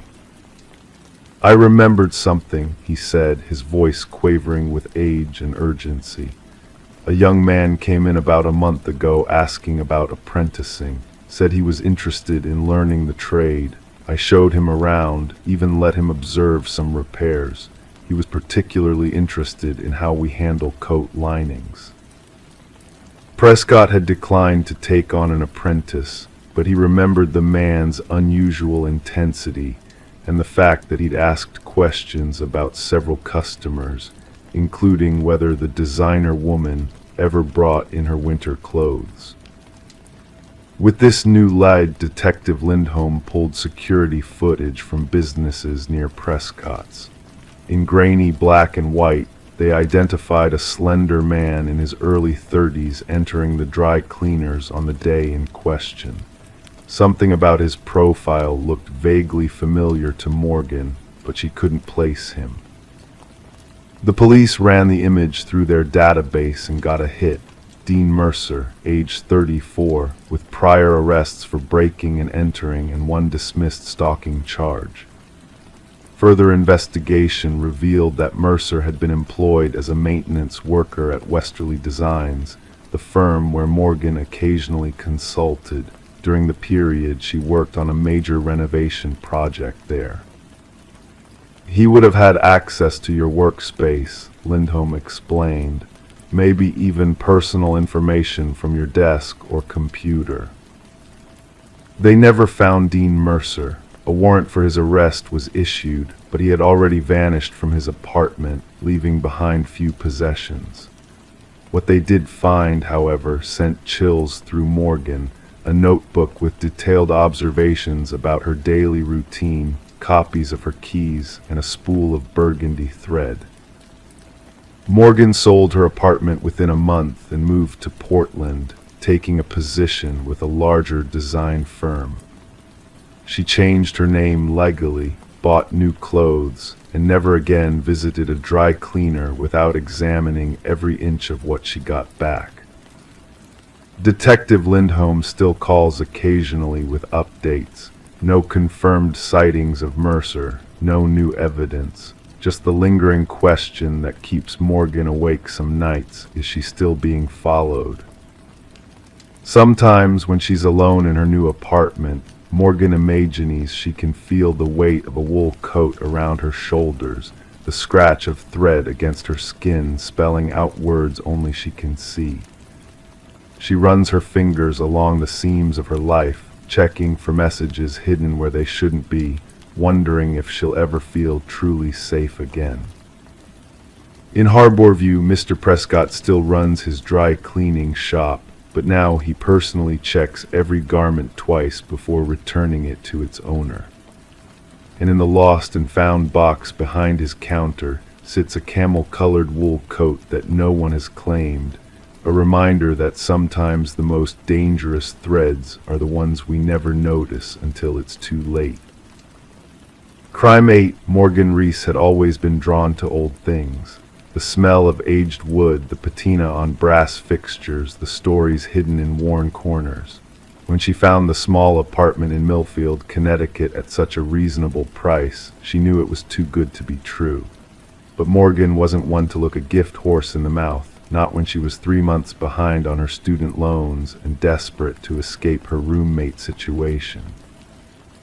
"It's been vacant for almost a year," the property manager explained as he fumbled with the keys. His name was Dennis, a heavy-set man with perpetually damp palms. Previous tenant left suddenly. Some of the furniture stayed because, well, no forwarding address, you know how it is. Morgan didn't know how it was, but she nodded anyway. The apartment was perfect, hardwood floors, tall windows that let in sheets of afternoon light, and an eclectic collection of furniture that saved her from having to buy her own. A mid-century modern couch, a wrought iron bed frame, and a beautiful antique vanity with an oval mirror in the bedroom. "I'll take it," she said, before Dennis could change his mind about the rent. Morgan moved in on a Wednesday in October. The trees outside her windows were shedding their leaves, creating a carpet of amber and crimson on the sidewalk below. She spent the first night arranging her few possessions, making the space her own. The vanity became her favorite spot. She'd sit there in the evenings, removing her makeup, brushing her hair, pretending to be the kind of woman who had her life together. It wasn't until the third night that she noticed the bottom drawer of the vanity wouldn't open. The brass handle turned, but the drawer itself seemed stuck. When she got down on her knees to examine it more closely, she saw why. A small nail had been driven into the side, preventing it from sliding open. "That's weird," she murmured to herself. She tried to pull the nail out with her fingers, but it was firmly embedded in the wood. For the next few days, the nailed drawer nagged at the back of Morgan's mind. She was not, by nature, someone who could leave a mystery unsolved. The more she thought about it, the more the drawer called to her, like a splinter under her skin. On Saturday morning, she found a hammer in a kitchen drawer and decided it was time to satisfy her curiosity. Kneeling before the vanity, she worked the claw end of the hammer under the nail head and pulled. The nail resisted at first, then gave way with a squeal of protest that sent a shiver down Morgan's spine. The drawer slid open smoothly, as if it had been waiting for her all along. Inside lay a bundle wrapped in faded blue fabric. Morgan lifted it out carefully, unwrapping it on the bedroom floor. A thick coil of dark hair, bound with a piece of rough twine. The hair was long, at least 18 inches, and had the dull sheen of hair that had been cut years ago. Beneath where the bundle had rested was a photograph, its edges curled with age. The photo showed a young woman with dark hair, similar to the bundle, smiling at the camera. She was standing in front of a lake, one hand shielding her eyes from the sun. Written on the back in faded blue ink, "Rebecca at Lake Candlewood, July 2017. But it was what Morgan found next that made her breath catch in her throat. A small piece of notebook paper had been stapled to the bottom of the drawer. Written in cramped, tight handwriting were the words, "I thought she'd fit." Morgan sat back on her heels, the hair bundle, photograph, and note arranged before her like evidence at a crime scene. Who was Rebecca? Why was her hair hidden in this drawer? And what did the note mean? She reached for her phone, Googling Rebecca missing Lake Candlewood 2017. The search returned several results, but one stood out. Search continues for missing Millfield woman, Rebecca Garnett, last seen near Lake Candlewood. The article, dated August 2, 2017, featured the same photo Morgan had found in the drawer. Rebecca Garnett, 26, had vanished during a weekend trip to her family's lake house. Her car was found in the driveway, her phone on the kitchen counter. There were no signs of forced entry, no evidence of a struggle. She had simply disappeared. Morgan read article after article about Rebecca's disappearance. The police had questioned her boyfriend, her co-workers, her family. They dragged parts of the lake. They'd brought in cadaver dogs. Nothing. The case had gone cold within months. And now, nearly 8 years later, Morgan was sitting on her bedroom floor with what appeared to be Rebecca's hair in her hands. She should call the police, that was the rational thing to do, but something held her back, a curiosity that bordered on compulsion. Who had lived here before her, and what did they know about Rebecca Garnett? Morgan went back to the property manager's office that afternoon, finding Dennis hunched over paperwork at his desk. "Who lived in apartment 3B before me?" she asked without preamble. Dennis looked up, startled. "Why do you ask?" "Just curious. They left some things behind." He frowned, tapping at his computer keyboard. "Let's see, that would be Edwin Mercer, quiet guy, kept to himself, paid his rent on time, which is all I really care about." "Do you know where he went when he moved out?" Dennis shook his head. "Like I said, no forwarding address. He paid through the end of his lease, then just disappeared." The word choice made Morgan's skin prickle. When was this exactly? "Let me check," more typing. "He moved out last November, November 12th. Morgan tried to keep her voice casual. "And how long had he lived there?" "About 7 years. He moved in." Dennis squinted at the screen. "August 2017. August 2017, right after Rebecca Garnett disappeared.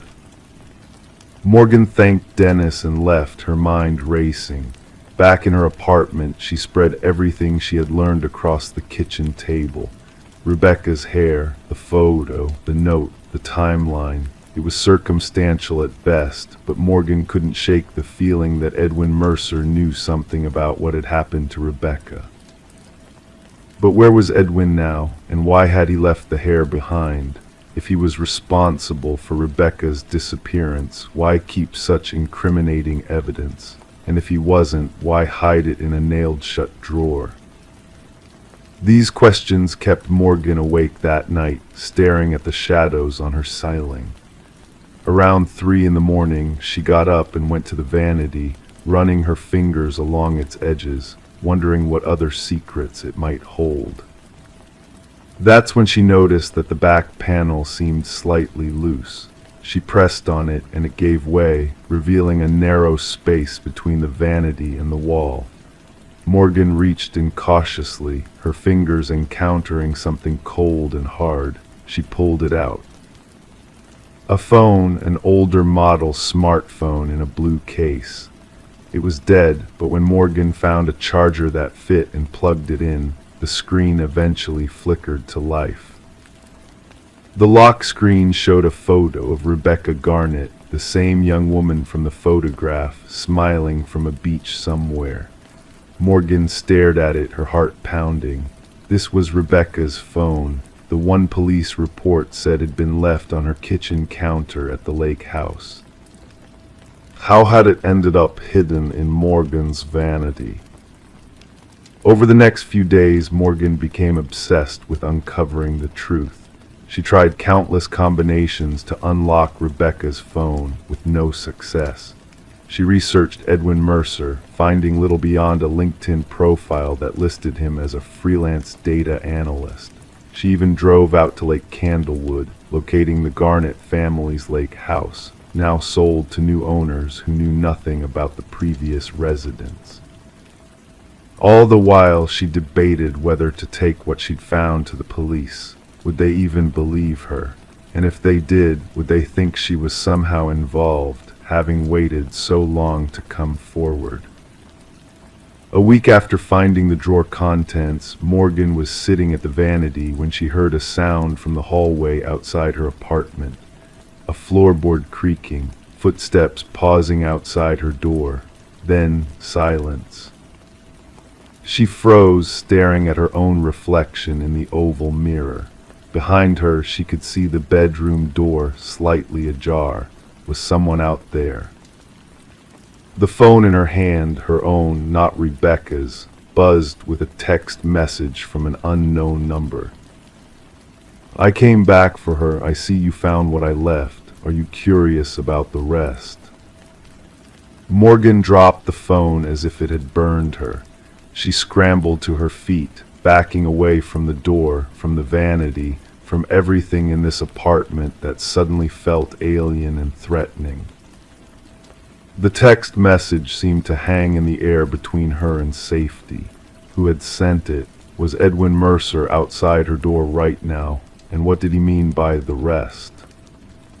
As Morgan stood frozen in indecision, another text arrived. Check under the floorboards beneath the vanity. That's where the rest of her is. I thought she'd fit in the drawer. I was wrong. The police arrived 20 minutes later, responding to Morgan's frantic call. They found her huddled in the hallway outside her apartment, clutching Rebecca's hair bundle and phone like talismans. When they pried up the floorboards beneath the vanity, they found what Edwin Mercer had promised, evidence that would finally bring Rebecca Garnett home to her family, if not alive, then at least found. And somewhere in the city, perhaps watching from a distance, or perhaps already gone, Edwin Mercer waited to see if they would connect him to the other drawers in other apartments that he had carefully nailed shut before moving on. Morgan Reese never lived in a furnished apartment again, and to this day she cannot look at a vanity without wondering what secrets it might hold beneath its polished surface. Crime 9, the small town of Cedar Creek, Maine, wasn't known for much beyond its annual Apple Festival and the historic lighthouse that drew tourists during summer months. For 32-year-old Eliza Dawson, it represented a fresh start.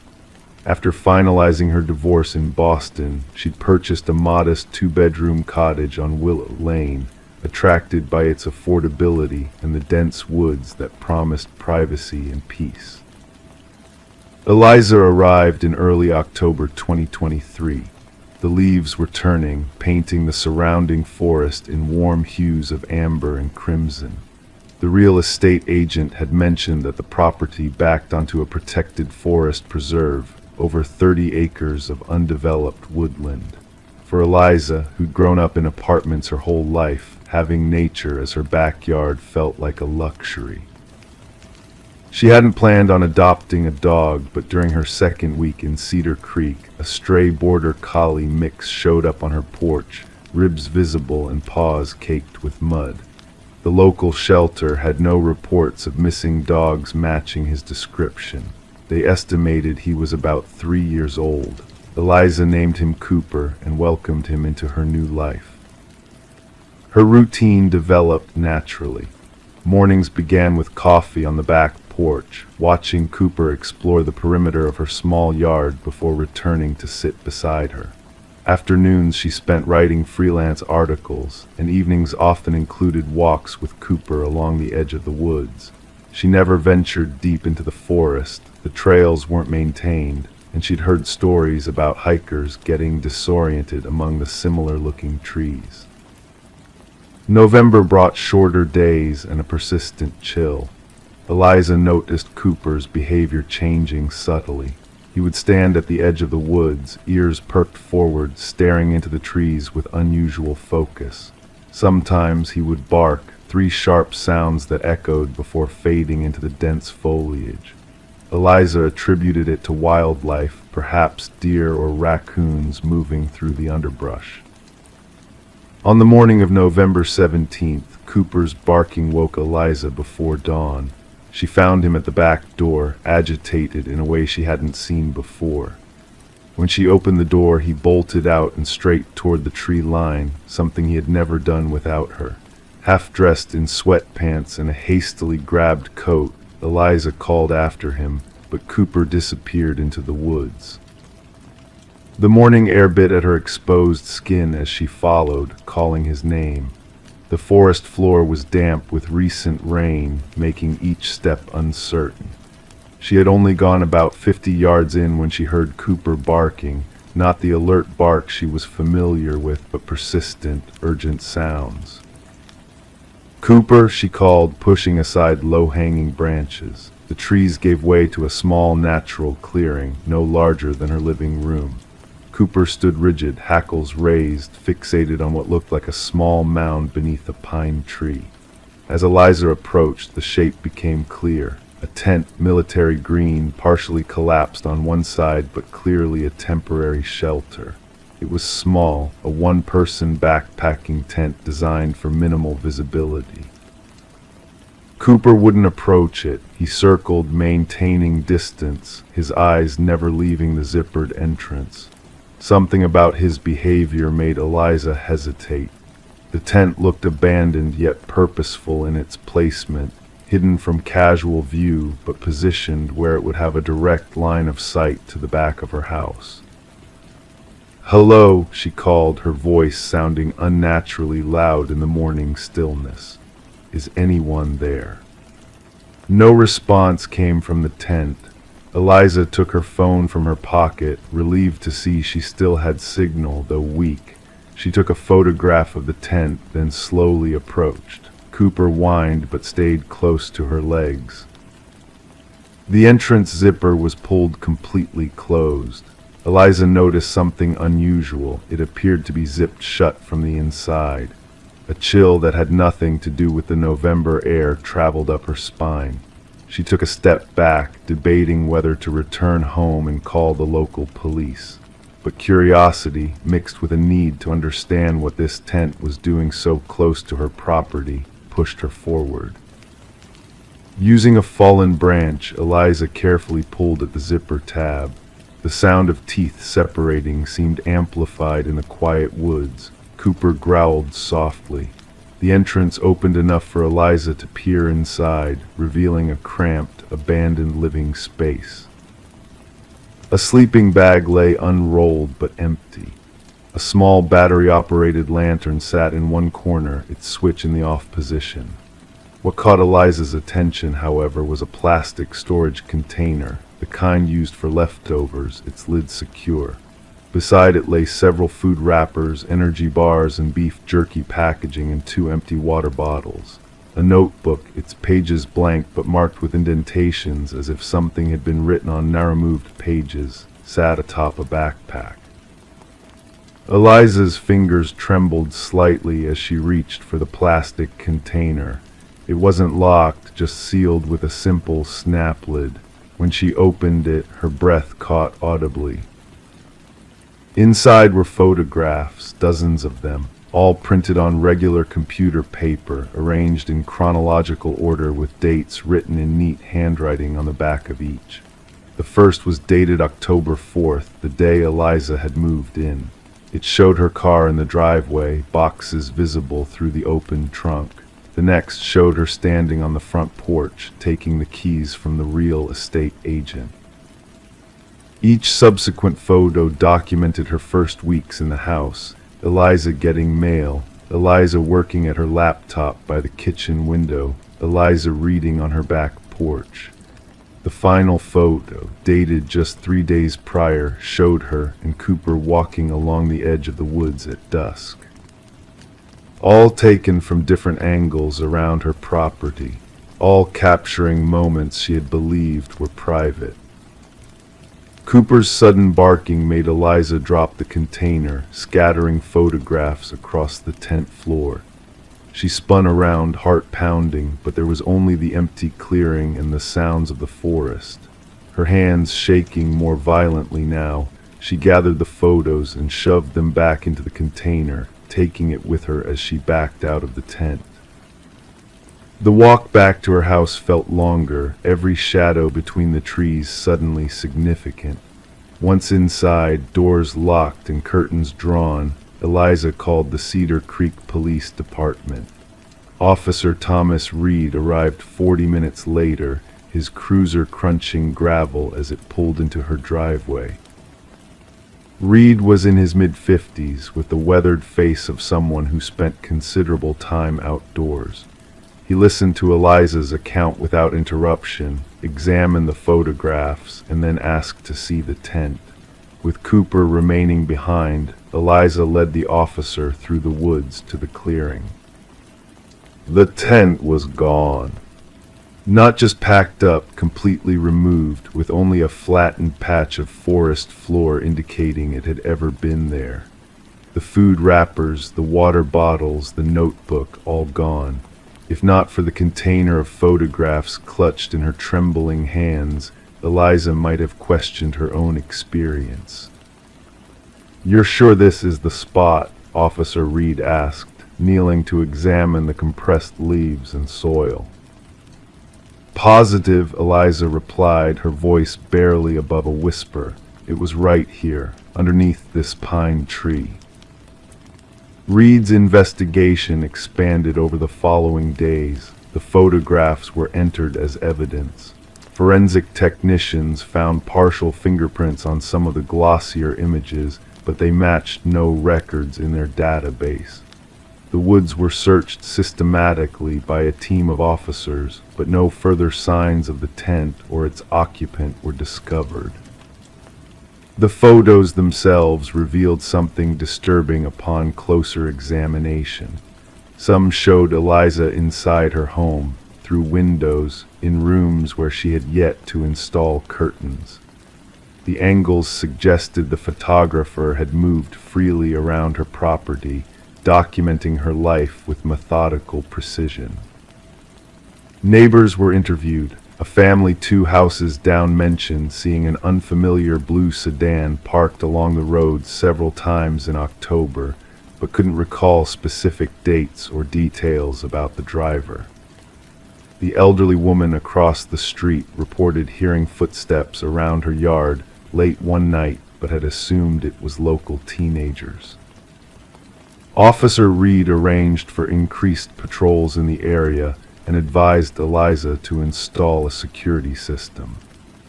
She did so immediately, adding cameras that covered every approach to the house and motion-activated lights that illuminated the yard and the edge of the woods. Cooper's behavior gradually returned to normal, though Eliza noticed he still occasionally stared into the trees with unusual focus. She never walked the perimeter of her property without him now. 3 weeks after finding the tent, Eliza received a plain white envelope in her mailbox. No stamp, no return address hand-delivered. Inside was a single photograph showing her and Officer Reed returning from the woods on that first day, their backs to the camera as they walked toward her house. Written across the bottom in the same neat handwriting was a simple message: "I liked watching you discover my home." The investigation continues. Eliza still lives in the house on Willow Lane, though she rarely uses her back porch now. The woods behind her property remain undisturbed, at least visibly. Cooper still accompanies her everywhere, his senses attuned to changes in their environment that Eliza might miss. Sometimes when she can't sleep, Eliza sits by her bedroom window, watching the tree line for movement, wondering if somewhere in those woods someone is still watching her. The photographs are in police custody now, but their images remain vivid in her mind, a methodical documentation of a life she thought was private, a presence she never invited. The residents of Cedar Creek lock their doors more consistently these days. Parents don't let their children play unsupervised at the edges of the woods. Everyone looks a little more carefully at unfamiliar cars that drive slowly down their streets. And in Eliza's backyard, where the lawn meets the forest, the motion-activated lights frequently illuminate empty space, triggered by something or someone that never seems to be there when she looks. Story 10. In the stillness of the night, a young woman felt the urge to refresh the nursery before her impending motherhood. The room's walls held a faded blue hue, a color that seemed to whisper tales of bygone days beneath its surface. As she carefully applied the first strokes of white paint, a hidden secret began to unveil itself, emerging from the depths below.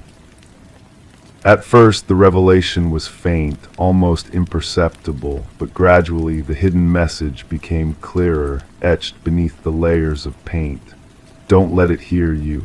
Her breath hitched in her throat, a shiver running down her spine. Stepping back to take in the unsettling discovery, Her eyes widened as she noticed something peculiar, tiny handprints imprinted in the fresh coat of paint, positioned too high on the wall for any child to have reached. This mysterious find within the nursery of the Morgan residence marked the genesis of what would later be known as the Whispering House case.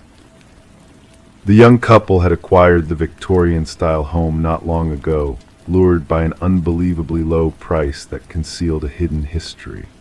The real estate agent had glossed over the property's dark past, mentioning only minor cosmetic issues. Detective Sarah Klein, with her notebook in hand, rang the doorbell of the residence. A pregnant woman answered, her belly swollen beneath paint-splattered overalls. Weariness shadowed her eyes, evidence of sleepless nights spent in worry. As the detective listened to the woman's trembling account of the message and handprints, a tale of abrupt departure by the previous owners unraveled. The neighbors had whispered of a hasty exit in the dead of night, with no moving truck in sight, only essentials packed into their car. Exploring the historic home, Detective Klein's footsteps echoed on creaking floorboards, leading her to the nursery where the unsettling discovery awaited. The partially painted walls still bore the cryptic message, a chilling reminder of the hidden past. Beside it, 5 small handprints stood out in the wet paint, positioned at a height only reachable by an adult. Back at the precinct, Detective Klein delved into the property's records, uncovering a troubling pattern of ownership changes.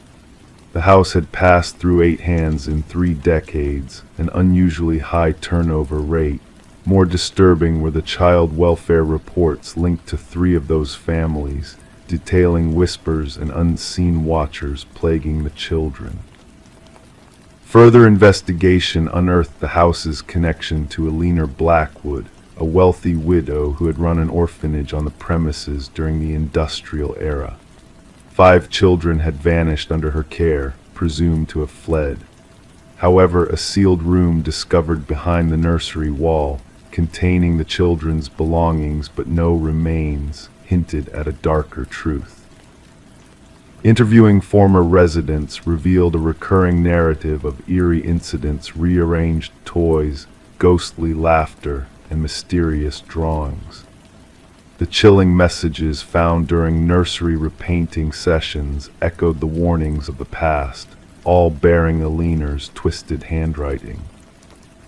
The detective's persistence led to a harrowing discovery in the basement, ground-penetrating radar revealing child-sized anomalies beneath the concrete floor. Breaking through the surface unveiled a grim reality. 5 sets of remains arranged in a circle, remnants of the orphans who had met a tragic end during Alina's reign. Luminol sprayed in the nursery exposed a multitude of handprints, invisible to the naked eye, glowing in the darkness like ghostly echoes of the past. Alina's journals, recovered from archives, painted a macabre picture of her beliefs, centered on harnessing children's life force to prolong her existence. With the proper burial of the victims, justice was finally served, yet an unexplainable presence lingered in the now empty house. The nursery walls were raised, but whispers of children's voices persisted in the debris, driving away even the bravest workers after dusk. The condemned house became a silent witness to the unspeakable, a cold case entombed in dusty archives. Detective Klein's final report, adorned with haunting photographs of luminol handprints and hidden messages, stood as a testament to the lingering mysteries that transcend time and paint, whispering of unspoken truths that endure beyond closure. Story 11, the apartment lay silent and still, untouched for months before the new tenants arrived. They entered with low expectations, anticipating only dust and perhaps a few forgotten remnants of the past. Yet as they explored, one door stubbornly refused to yield to their efforts. A closet locked from within held a secret waiting to be unveiled. When the landlord finally forced the door open, the tenants braced themselves for the expected clutter of old coats and discarded items. Instead, they were met with a sight that sent shivers down their spines. The walls bore deep, jagged scratches etched into the wood, a testament to some unknown struggle. And in the corner, an ancient flip phone lay dormant, its screen illuminated by a single unread message. Detective Morgan Shaw, a seasoned investigator, found herself unsettled by the scene before her. It wasn't the presence of blood or signs of violence that unnerved her, but rather the silent plea of those scratch marks, a silent cry for help, a desperate battle for freedom. Turning to her partner, Officer Reed, she instructed, "We need forensics here immediately, and fetch me the records of the previous tenants." The message on the forgotten phone simply stated, "I know what you did." The landlord, a man plagued by nervousness and clammy hands, revealed that the previous tenant, a quiet young woman named Emma Caldwell, had vanished without a trace, leaving behind unpaid rent. "She kept to herself, caused no trouble," he muttered, avoiding the ominous closet.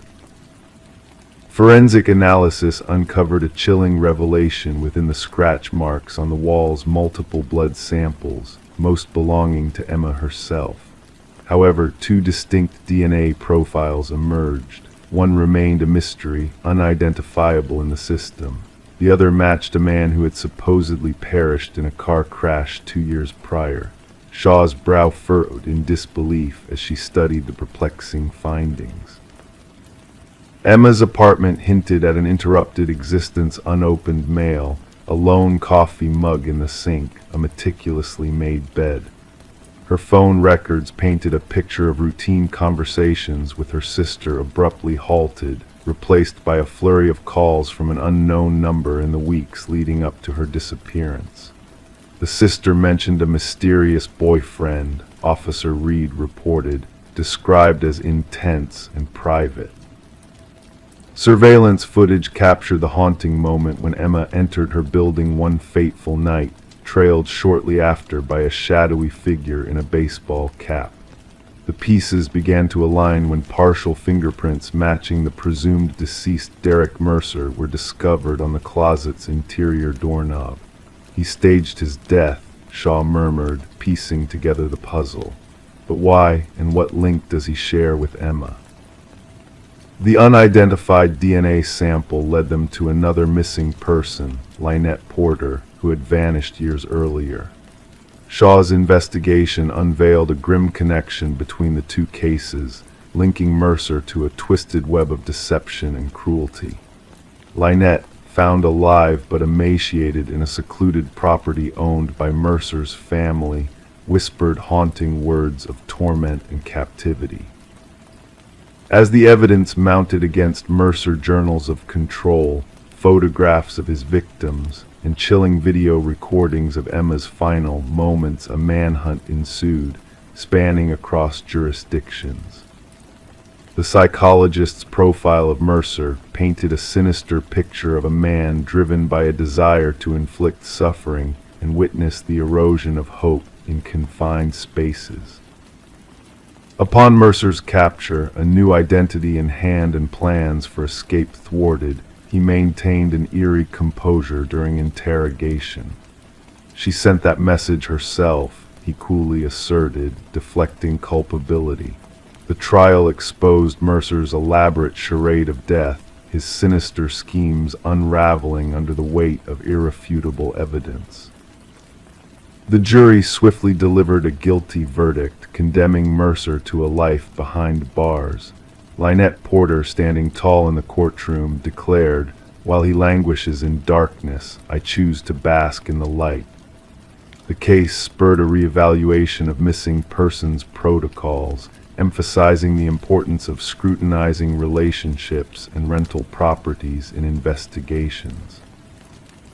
Detective Shaw preserved the closet door from Emma's apartment, a stark reminder of the silent struggle that unfolded within those walls, a testament to resilience in the face of unspeakable darkness. And as the night's shadows deepened, casting a cloak of tranquility over the world. The tale of survival and justice whispered its soothing lullaby, guiding weary souls into the realm of dreams.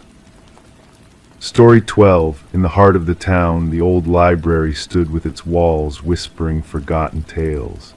Plans were in place for its demolition, a fate sealed by progress and modernity. The workers toiled diligently, their tools echoing through the dusty halls, each strike bringing the end closer.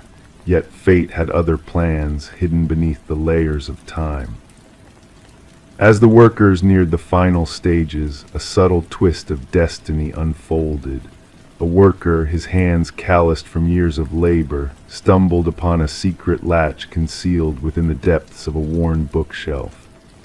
With a soft click, the facade of the bookshelf swung open, revealing a passage shrouded in shadows, beckoning like a forgotten memory. The narrow passage led to a hidden room, a sanctuary untouched by the hands of time. The air hung heavy, thick with the weight of decades of solitude.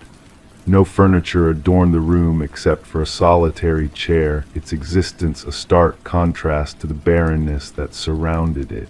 Bolted to the floor, it stood as a silent sentinel, a witness to the mysteries that unfolded within those walls. On the wall, etched repeatedly as if a mantra of the lost, were the haunting words, "I am still here." A chill crept through the spines of those who dared to enter, a sense of foreboding lingering in the stagnant air. The construction foreman wasted no time and radioed for the authorities, sensing that what lay beyond the hidden room's threshold was not meant for mortal hands to unearth. Detective Morgan Walsh, a seasoned investigator with a gaze that could pierce the veil of darkness, arrived at the scene. His footsteps echoed in the confined space as he surveyed the cryptic message that adorned the walls. The air hummed with an eerie stillness as Walsh commanded the officers to secure the area, his voice a solemn echo in the chamber of secrets.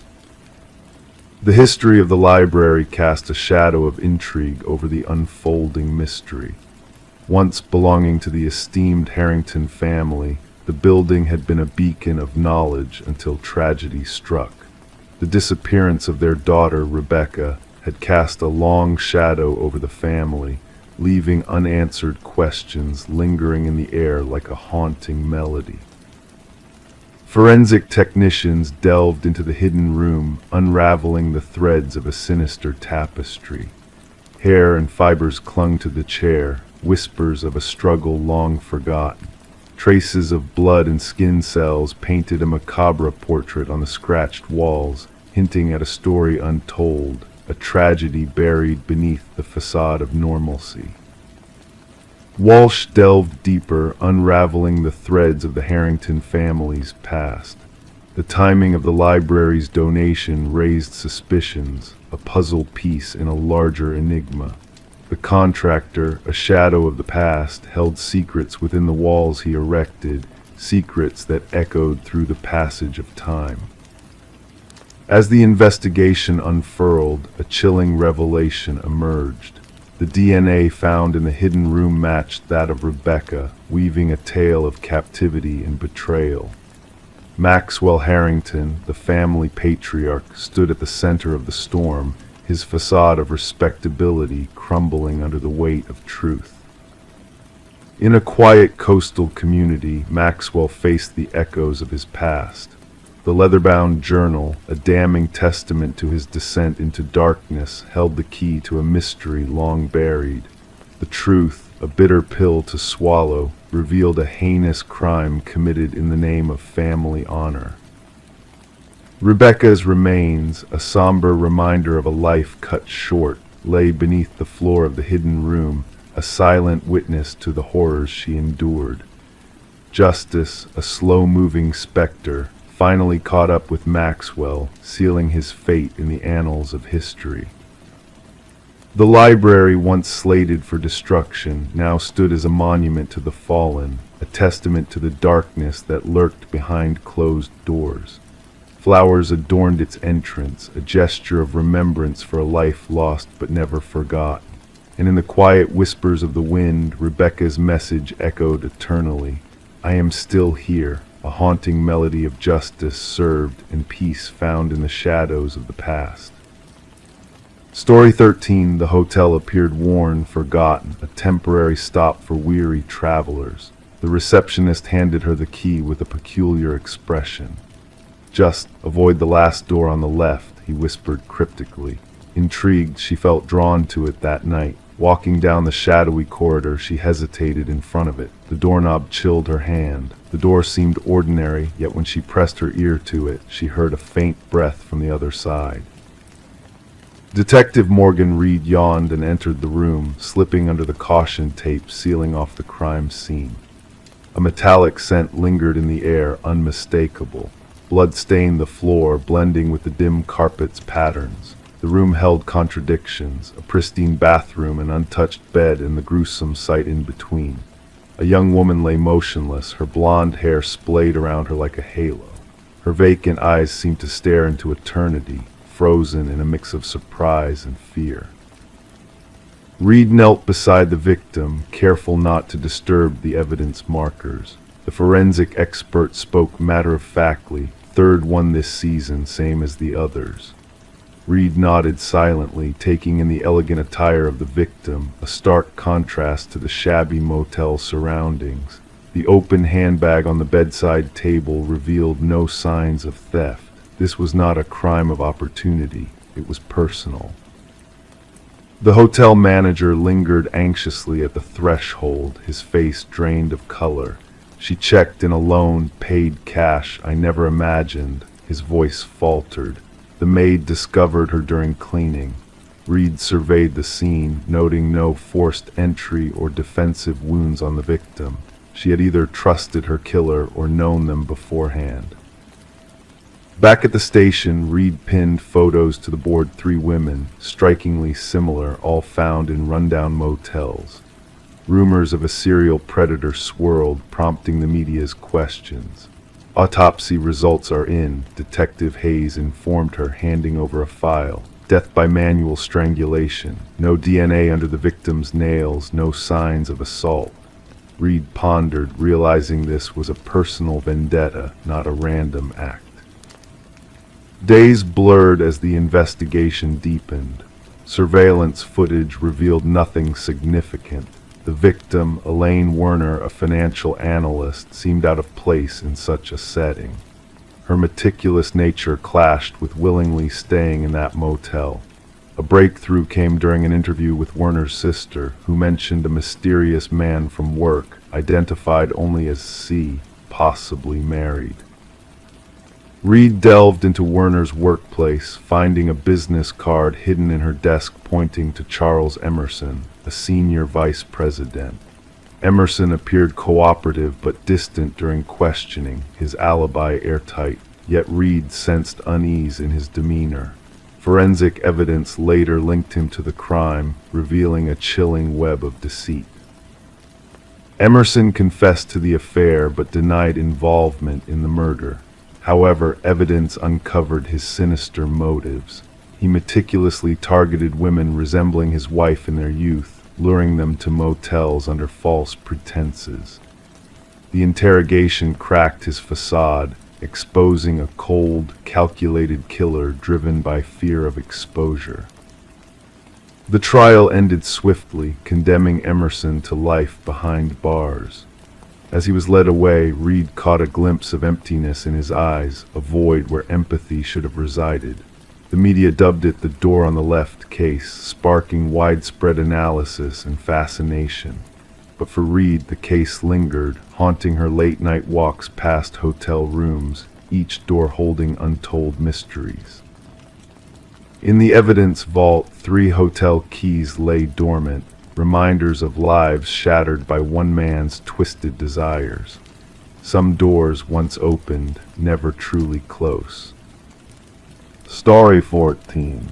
In the quiet stillness of the night, a tale unfolded within the walls of a Victorian-era home that Michael and Sarah Klein had never expected. The peeling wallpaper, at first dismissed as a minor flaw, held secrets buried deep within its layers. waiting to be unveiled. As the couple delicately stripped away the worn paper in the master bedroom, a revelation emerged. Beneath the surface, written in ink that seemed to whisper of long-forgotten memories, was a name repeated endlessly: Alina Winters, each letter etched with a sense of urgency, as if pleading to be heard. Questions lingered in the air like a soft breeze, swirling around the mysterious name that now adorned their wall.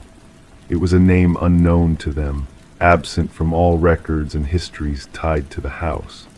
Yet a digital search unearthed a solitary result, a missing persons case shrouded in the shadows of the past.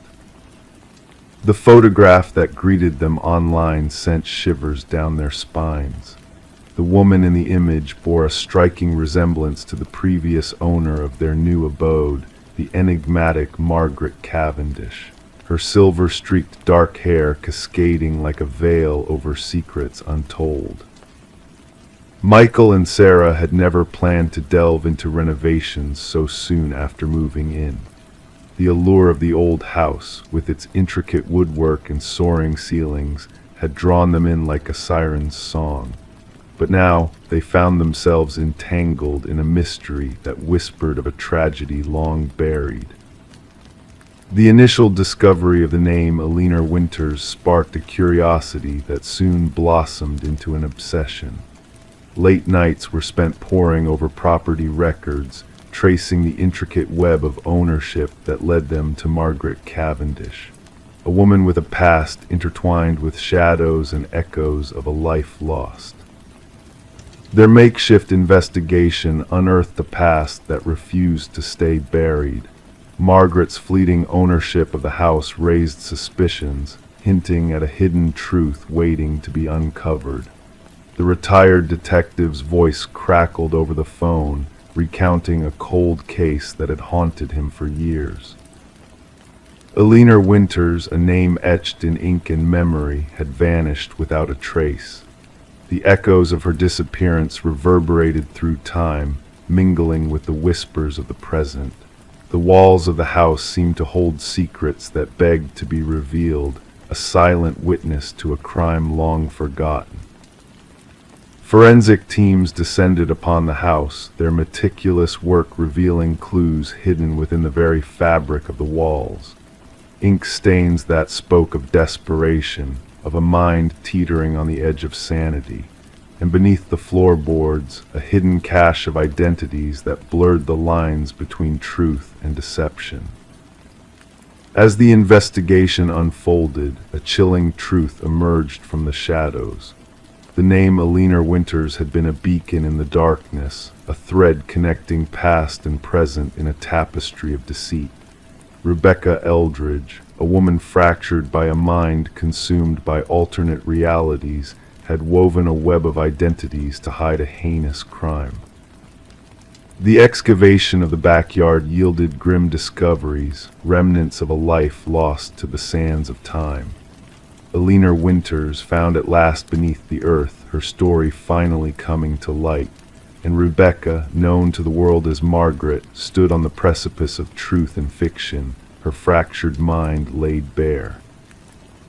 In the end, justice prevailed, albeit delayed by 3 decades of shadows and silence. The house that once held secrets now stood as a testament to a crime solved, a mystery unraveled. Michael and Sarah watched as the sun dipped below the horizon, casting long shadows over a past that had finally found closure. And as night fell, the whispers of the walls faded into the gentle embrace of sleep, carrying with them the echoes of a story that would never be forgotten. Story 15. The old Polaroid portrayed a distant birthday celebration, its details faded by time. Smiles frozen in time, candles flickering innocently, nothing out of the ordinary at first glance. But when Sarah Winters unearthed the box of aged photographs left behind by her mother, a chilling discovery awaited her. Amidst the familiar faces and joyful moments, a lurking presence emerged.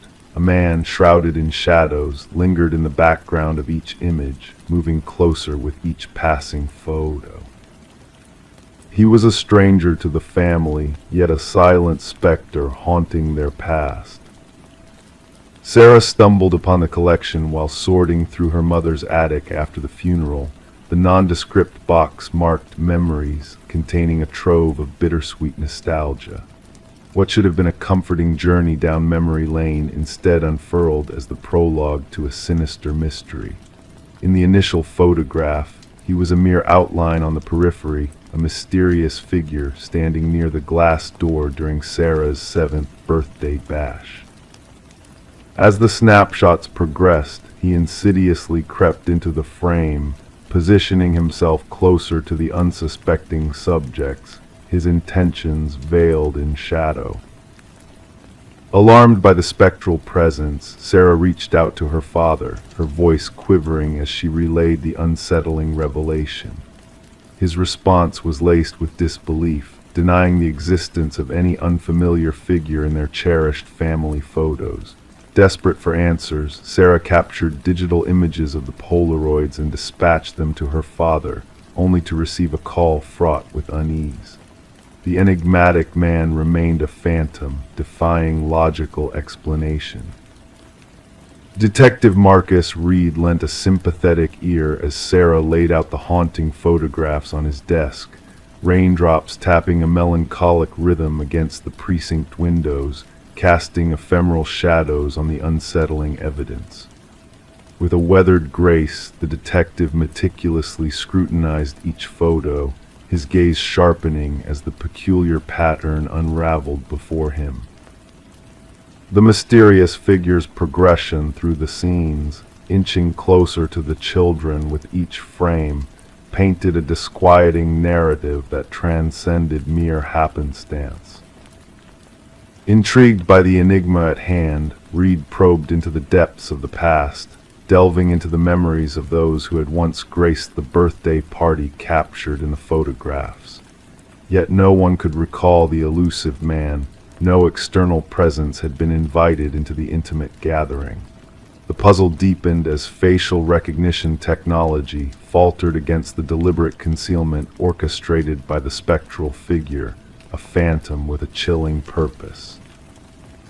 The investigation gained momentum when Sarah unearthed additional photos from different family gatherings, each bearing the spectral imprint of the mysterious man. A digital specialist unveiled hidden details within the aged photographs, from distinct scars to obscure reflections that hinted at a darker truth lurking beneath the surface. A breakthrough emerged from dental records, linking the phantom figure to Robert Keller, a former maintenance worker entangled in unsolved child abduction cases from decades past. Keller's connection to the vacation property where Sarah's birthday had unfolded unfurled a tapestry of horror, unveiling a pattern of disappearances that echoed across time. The revelation of buried artifacts beneath Keller's former home, relics tied to missing children and their shattered families, cast a shadow of dread over Sarah's fragile reality. The past bled into the present, unveiling a web of malevolence woven through the fabric of cherished memories. Alone in her apartment, Sarah grappled with the weight of the revelations, the closure brought by the identification of remains near the vacation property offering a bittersweet solace. The final birthday photo loomed before her, a tableau of innocence tainted by the unseen malevolence that had haunted her past. The figure, obscured yet ever-present, symbolized a darkness that had eluded detection for far too long, its malevolent gaze forever etched in the annals of her family's history. As justice cast its long-awaited light upon the shadows of the past, Sarah gathered the incriminating photos, each frame a testament to the hidden evils that lingered unseen in the folds of memory. The haunting presence of the spectral figure had finally been unmasked, its legacy of terror laid bare for the world to see. Through the lens of time, Sarah confronted the chilling truth that some threats dwell not in the tangible realm, but in the obscured recesses of captured moments, waiting to be brought to light. Story 16, The Enigma of the Forgotten House. The town whispered of the house at the edge of the woods, a structure shrouded in mystery and silence. It stood solitary, its presence haunting, its windows opaque, its porch weary under the weight of time. No one claimed ownership of it. No one recalled its origin. And yet when a group of wanderers strayed too near, they beheld an eerie sight, names engraved into the wooden panels, etched deeply like silent omens. At the end of the list, pristine and untouched, was a name unfamiliar to all, until a hushed voice quivered, "That name is mine." In the dead of night, a call came in, a routine report of trespassing. The voice on the line belonged to Mason Wright, the leader of the hikers who stumbled upon his own name etched into the forsaken abode. Law enforcement expected mere mischief, a teenager's prank, but what they encountered defied logic.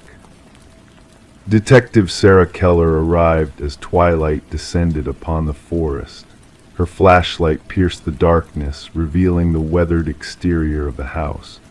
The names 27 in total adorned the eastern wall, some fading with time, others sharp as if freshly carved, and at the base, Mason Wright, the incision still smelling of fresh wood. "I've never set foot here before," Mason insisted, his words mingling with frosty breath. "I cannot fathom how my name came to be known." The inquiry commenced with investigations into each name inscribed on the wall. The findings sent shivers down the spines of the detective team. Every name belonged to an individual reported missing over the past 40 years. Some cases had grown cold, while others remained active. Yet a chilling similarity connected them all: each person had vanished while hiking alone. Forensic experts meticulously documented the carvings, noting the depths, techniques, and weathering of each name. The oldest inscription, Rebecca Hansen, tied to a missing person case from decades past, told a tale of a young woman who ventured into the woods, never to return. Her disappearance marked by a single hiking boot by a stream. Questioned extensively, Mason's narrative remained unwavering. He professed no ties to the area beyond that fateful hike with 4 friends. Randomly chosen, the trail held no significance to him or his companions. Nothing linked him to the other names on the wall. Focus shifted to Mason's comrades. Emily Chen, the group's photographer, provided snapshots from their journey. Upon scrutiny, analysts noticed a disconcerting presence, a blurred figure lurking in the background of 3 photographs. A tall, slender silhouette, always partially obscured by trees. "We encountered no one else on our trek," Emily affirmed. "We would have remembered." A search of the house's interior unveiled an unsettling revelation. Amidst the desolation in the basement lay a macabre arrangement. Personal effects of the missing hikers adorned neat shelves: watches, backpacks, cameras, wallets, all labeled with names matching those outside. Bloodstains, concealed attempts to erase them, and a haunting absence of bodies beneath the dwelling. As scrutiny deepened, Mason's behavior grew erratic. Whispers plagued him. Phantom footprints trailed to his door, and shadowy figures lurked in the periphery. Assigned protection, his paranoia escalated. A breakthrough surfaced from Buried County records a recluse, Victor Blackwood, owned the house. Scarce sightings painted him as a tall, gaunt figure evading interaction, his vanishing uninvestigated. A warrant led to a search of the surrounding woods, unveiling hunting blinds strategically positioned along trails. A journal within one detailing observations of hikers, evolving from animals to prey, culminating in meticulous plans to ensnare each victim. A manhunt ensued, spanning jurisdictions, yet Blackwood remained elusive. Mason vanished, leaving a cryptic message in his wake: the hunter becomes the hunted. Weeks passed with no trace of Mason.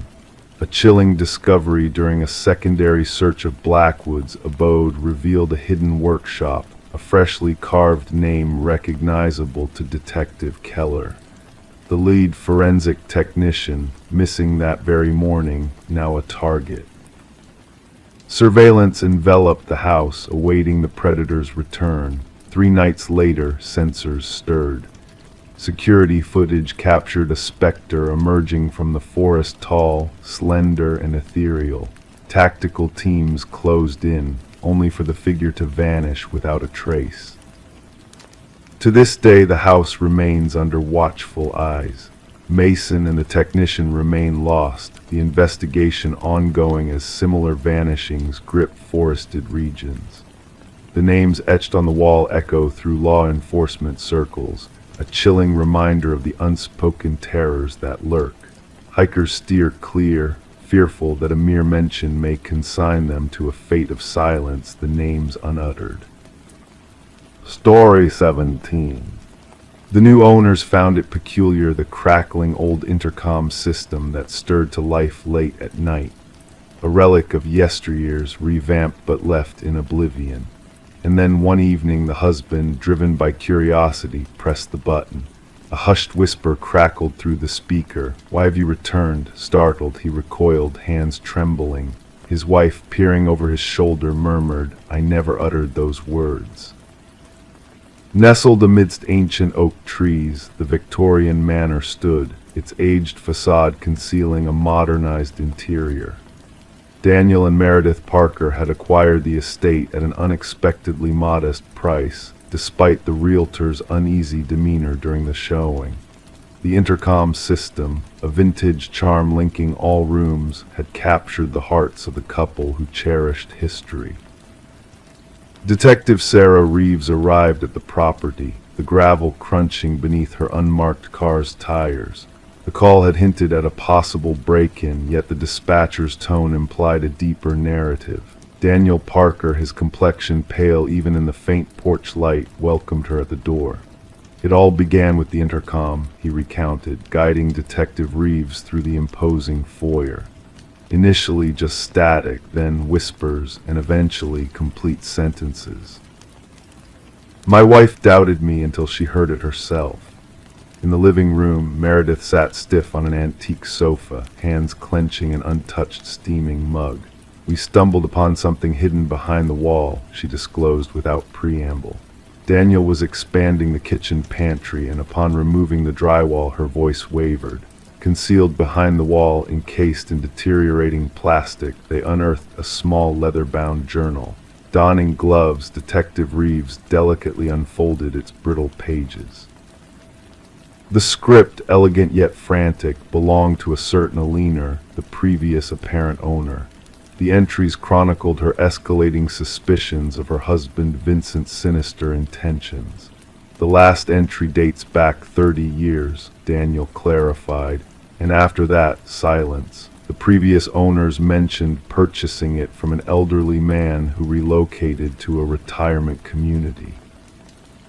The investigation unveiled the ownership of Vincent and Alina Blackwood over the house. Records indicated that Vincent sold the property shortly after Alina's alleged departure. No divorce proceedings, no change of address, no financial activities under Alina's name post the final journal entry date. Detective Reeves marshaled a team to thoroughly scour the property. Ground-penetrating radar detected anomalies beneath the garden shed's concrete foundation. As the investigators breached the decades-old concrete, the truth emerged in the guise of human remains. Forensic analysis confirmed the skeleton belonged to a woman in her 40s, exhibiting signs of blunt force trauma to the skull. A golden wedding band discovered among the remains bore an inscription, "To Alina, my eternal love." The case against Vincent Blackwood swiftly solidified. Now aged and residing in a care facility, he comprehended the charges leveled against him. His response, when confronted with the evidence, sent shivers down even the seasoned detective's spine. "She just wouldn't stop talking," Vincent uttered, his tone eerily composed. always prattling through that cursed intercom, monitoring me, interrogating me. I severed it, but she reconnected it herself. It insisted on always being able to reach me wherever I was in the house. He gazed blankly. I merely craved silence. During his confession, Vincent divulged his meticulous orchestration of Alina's supposed abandonment, even dispatching postcards to neighbors from fictitious locales, scripted in forged handwriting. He had dwelled in the house for years following, treading daily above the concrete concealing his wife's remains. The trial concluded swiftly, with Vincent admitting guilt to murder. The sentencing judge acknowledged the premeditated nature of the crime and the decades-long deceit that ensued. Eventually, Daniel and Meredith sold the house, unable to reside there after learning its grim past. Before departing, they held a memorial for Alina in the now restored garden post the investigation. The intercom system was dismantled during subsequent renovations by the new proprietors. Workers recounted hearing static and whispers during the removal, attributing it to their power tools' interference. Detective Reeves revisited the Blackwood case file one final time before it was archived. Shutting the manila folder, she pondered on how the house itself seemed to have transcended time to unveil its secret. The justice system had eventually caught up with Vincent Blackwood, all thanks to Alina's persistence in making her voice heard. Dubbed the house that answered back within local law enforcement circles, the case lingered as a haunting reminder. Occasionally, Detective Reeves would drive by the property on her way home. She never halted, but she'd decelerate, windows slightly lowered, attuned to whispers carried on the breeze. Story 18. Renovations always bring hidden mysteries to light. Amidst old newspapers, shattered trinkets, and faded photographs, a couple uncovered a peculiar find when they lifted the floorboards of their Victorian-era home. Nestled beneath the wood, neatly folded, lay a letter. The paper, fragile and aged, bore a cryptic warning: "Don't trust the one who knocked." Before they could grasp the gravity of the message, 3 sharp knocks reverberated through the silent house, sending shivers down their spines. Sarah and Michael, enamored by the home's intricate moldings and storied past, never anticipated unearthing such an unsettling secret in the midst of their renovation project.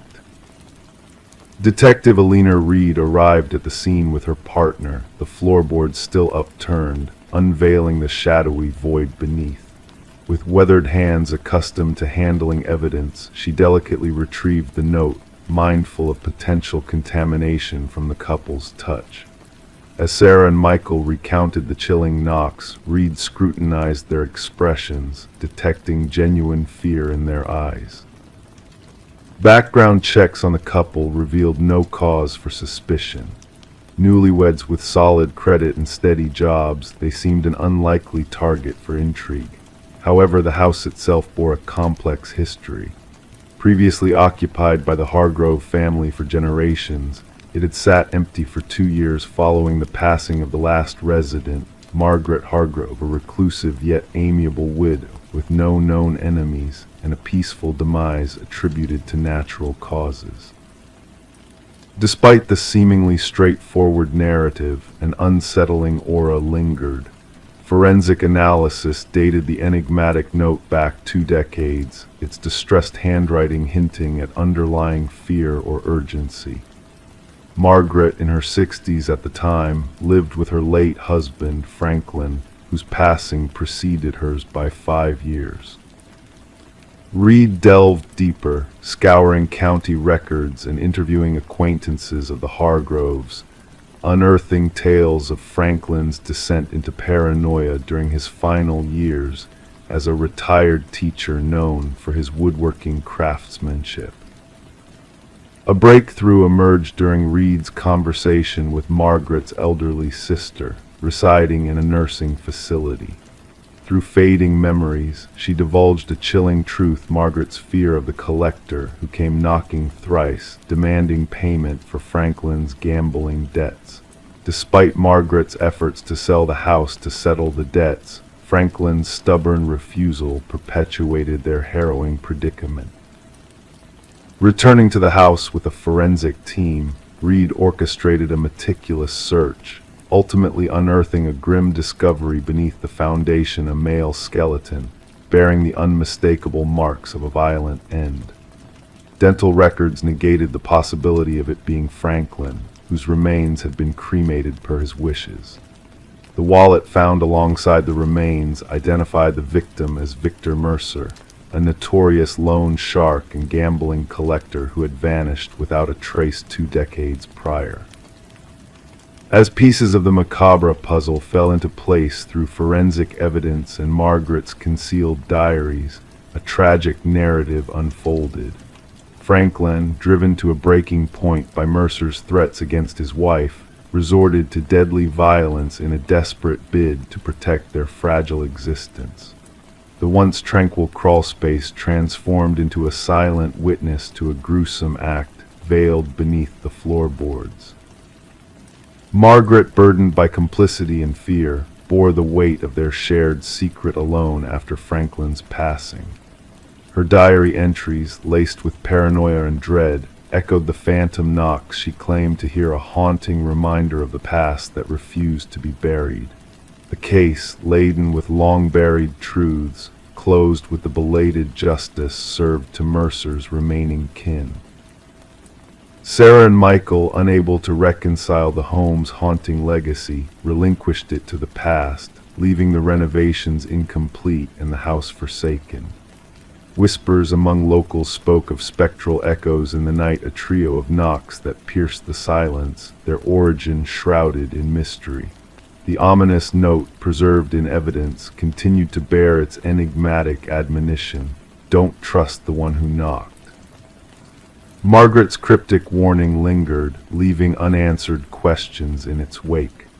Detective Reed, in her final report, reflected on the enigmatic nature of unsolved mysteries, acknowledging that some secrets, even when unveiled, retain their elusive essence, forever veiled in shadows of uncertainty. Story 19. In a quiet suburban neighborhood, a mysterious package arrived for Sarah Miller. A simple envelope held a single brass key, its surface weathered by time. Sarah couldn't place its origin, yet a strange sense of recognition washed over her. Testing the key in every lock she owned yielded no results. It didn't belong to her. But when she placed it on her coffee table, the broken grandfather clock in the hallway emitted a solitary, eerie chime, breaking its years of silence. Perplexed, Sarah reported the odd incident to the authorities, setting off a chain of events that would unravel a chilling mystery hidden in the shadows of the community. Initially, the responding officer dismissed Sarah's concerns, attributing the key's arrival to a possible mistake. However, Sarah's unease persisted, a nagging feeling that something was amiss. Reluctantly, the officer took the key as evidence, unaware of the dark path it would lead them down. Detective Robert Harmon, a seasoned investigator from the Special Victims Unit, found himself drawn into the enigma surrounding the unassuming brass key. Though seemingly ordinary, the key exuded an unsettling aura that hinted at deeper secrets waiting to be unveiled. Background checks on Sarah revealed a life of normalcy: no criminal record, no suspicious activities. The forensic team's examination of the key and envelope yielded little beyond Sarah's own fingerprints. It was a dead end until Harmon decided to delve deeper. Running the key's unique pattern through the department's database unearthed a chilling connection to a cold case from 7 years prior, a case that had remained unsolved, shrouded in darkness and mystery. The key led Harmon to Harold Jenkins, a shadowy figure with a transient past who had once lived in close proximity to Sarah. As the investigation unfolded, a disturbing picture emerged of a man who had meticulously hidden his true nature behind a facade of normalcy. The discovery of a hidden room filled with identical brass keys, each bearing a name and date, sent shivers down the spines of the investigators. The keys were a macabre catalog of lives touched by unspeakable horror, hinting at the existence of more victims yet to be uncovered. As the manhunt for Jenkins intensified, the community grappled with the realization that a predator had lurked among them, unseen and unsuspected. The search culminated in a dramatic confrontation that ended with Jenkins taking his own life, leaving behind a trail of devastation and unanswered questions. The journal found beside his body offered a glimpse into the mind of a twisted individual, fixated on Sarah as a recipient of his grisly gift. The aftermath of the investigation revealed the extent of Jenkins' atrocities, shedding light on the lives he had extinguished and the families left shattered in his wake. Sarah, forever changed by the ordeal, could never return to the sanctuary of her home, haunted by the knowledge of how close she had come to the darkness that dwelled in plain sight. The legacy of the case lives on in the brass keys that now sit in an evidence locker, silent reminders of the lives lost and the shadows that lurk beneath the veneer of normalcy. Jenkins' chilling legacy serves as a stark warning of the depths of human depravity and the importance of remaining vigilant against the darkness that may walk among us, unseen and unnoticed. Story 20, the aged apartment exuded a sense of history with its creaking heating system and rattling pipes, a familiar background noise for its inhabitants, or so they thought, until she caught wind of it. A voice, barely audible yet unmistakably clear, drifted through the vents, distinct from the typical neighborly conversations. It whispered her name, beckoning her closer. Pressing her ear against the metal grate, she felt a chill brush past her cheek, followed by a soft, almost teasing declaration, "I know you can hear me." Detective Morgan Shaw stood immobile in the heart of the empty apartment, fixated on the rusted vent cover forcibly removed from the wall. The forensic team moved with precision around her, documenting every detail with flashing cameras. The missing person, Alina Reeves, had vanished without a trace until the building manager detected a foul odor permeating the air. What they unearthed within the ventilation system defied all logical explanation. Reports of voices coming through the vents, Officer Patel recited from his notes. Management dismissed her complaints, attributing it to the aging heating system's quirks. Shaw knelt by the vent, observing the deep, frantic scratch marks surrounding it. These marks weren't made by tools, she murmured to herself. The gouges on the metal seemed like desperate fingernails clawing to break free from the inside. Alina, a beloved kindergarten teacher known for her nurturing smile and thriving houseplants, had left a void in the lives of those who knew her.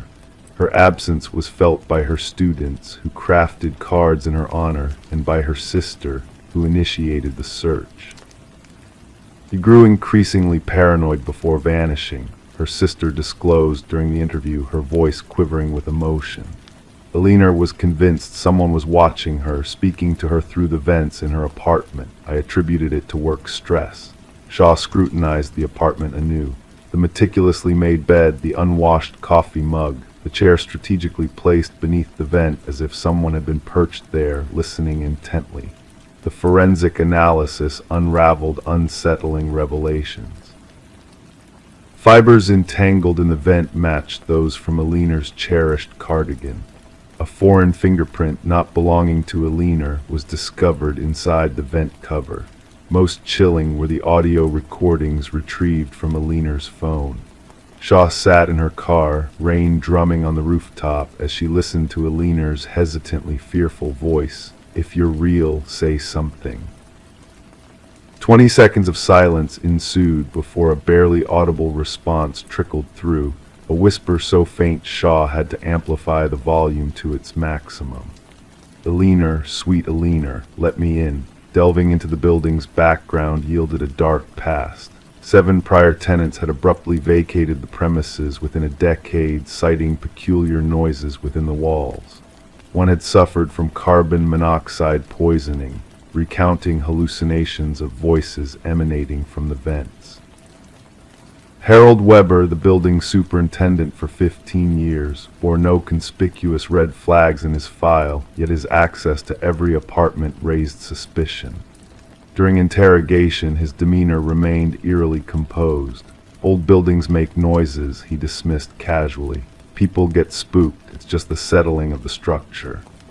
However, when questioned about the former occupants of apartment 4B, a subtle shift in his demeanor was palpable, eyes narrowing, shoulders tensing. "I don't keep tabs on everyone who comes and goes," he deflected, gaze fixed beyond Shaw's shoulder. The investigation took a sharp turn when a concealed access panel was uncovered in Aliner's bathroom, leading to a narrow maintenance passage snaking between the walls, granting access to the ventilation system throughout the building.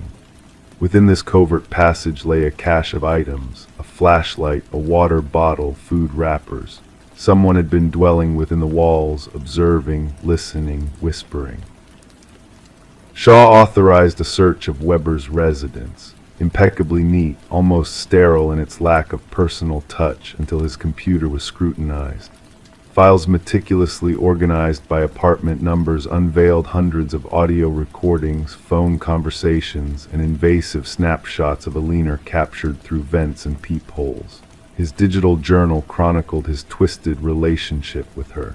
"She hears me now," one entry gloated. "She heeds my call, awaits my beckoning.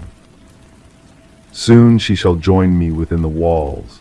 The damning evidence surfaced from a storage unit linked to Weber, housing mementos from past tenants' jewelry, photographs, attire preserved like macabre trophies of his connections.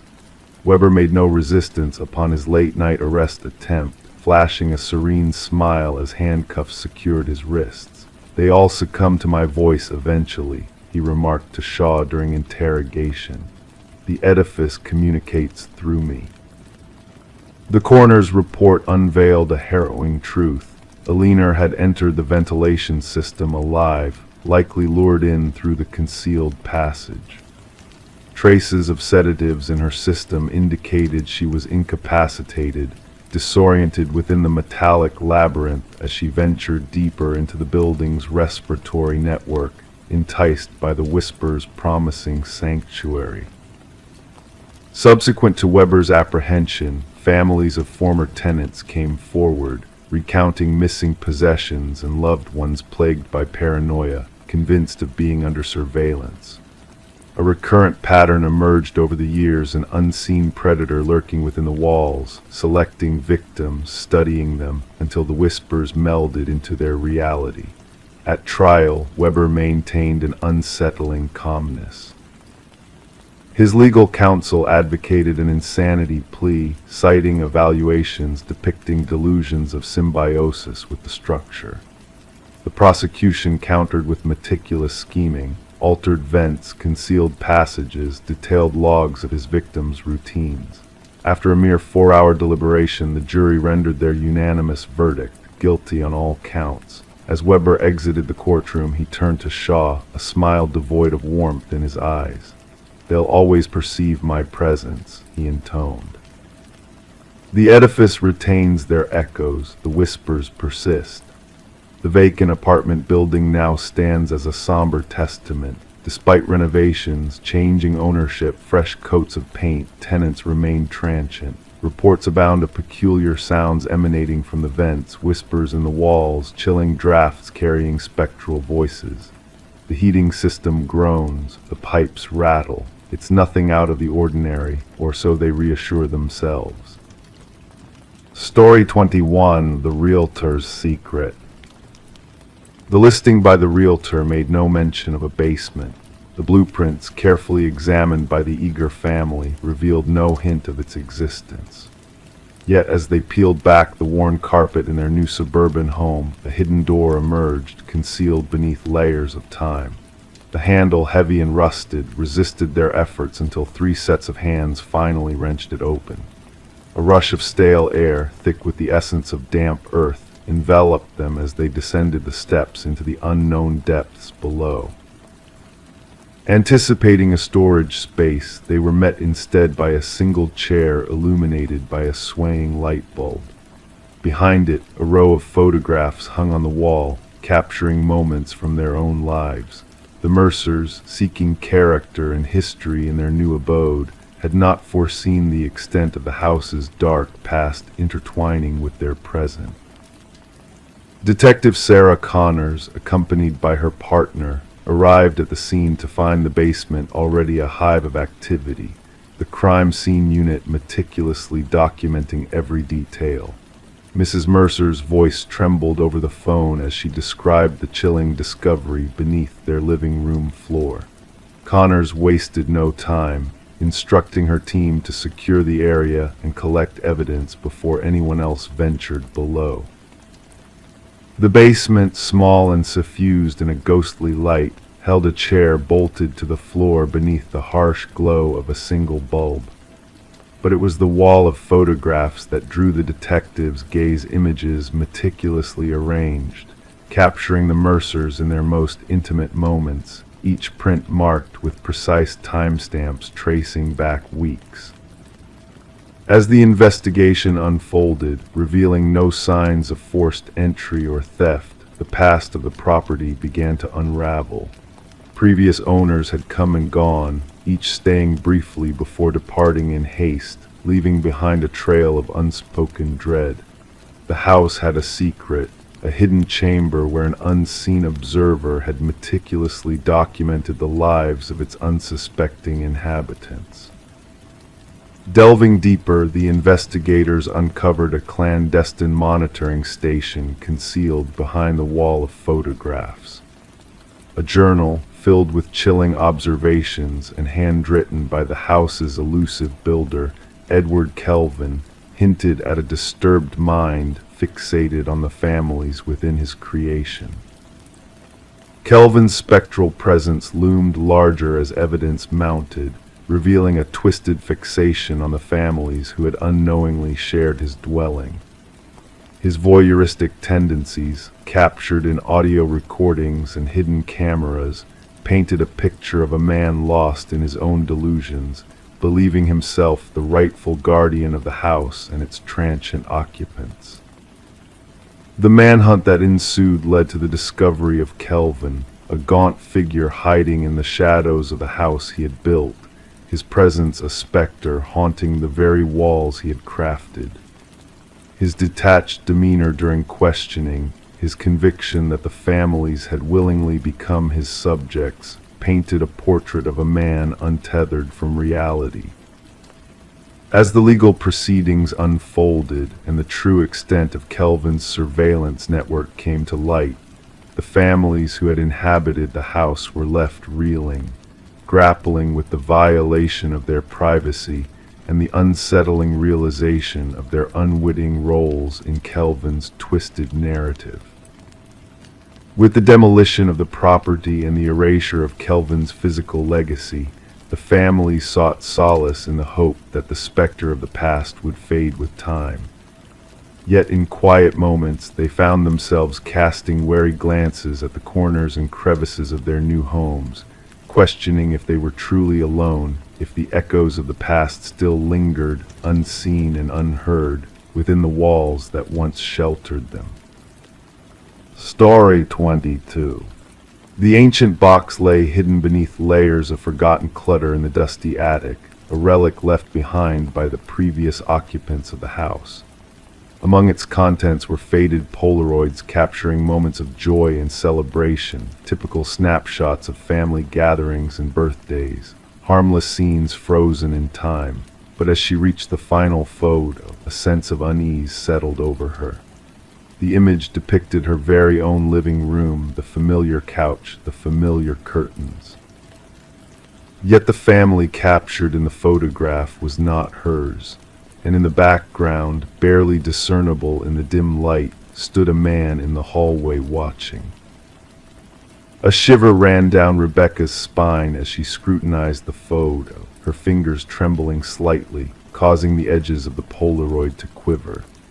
The family in the picture, a woman with honey blonde hair, a man with thick glasses, and two children, smiled cheerfully at the camera, oblivious to the looming figure lurking in the shadows behind them, their expressions frozen in a moment of happiness, unaware of the lurking danger so close by. Descending the creaking wooden staircase, Rebecca felt the weight of the house pressing down on her, suffocating in its emptiness. Placing the unsettling photograph on the kitchen counter, she gazed at it under the harsh glow of the fluorescent light. The resemblance between her home and the scene in the picture was uncanny. The archway leading to the hallway, the intricate crown molding, the bay window bathing the room in morning light. This was undeniably her house, yet these strangers inhabited it in the captured moment. A weathered detective named Morgan arrived, clad in a worn leather jacket that bore witness to countless investigations.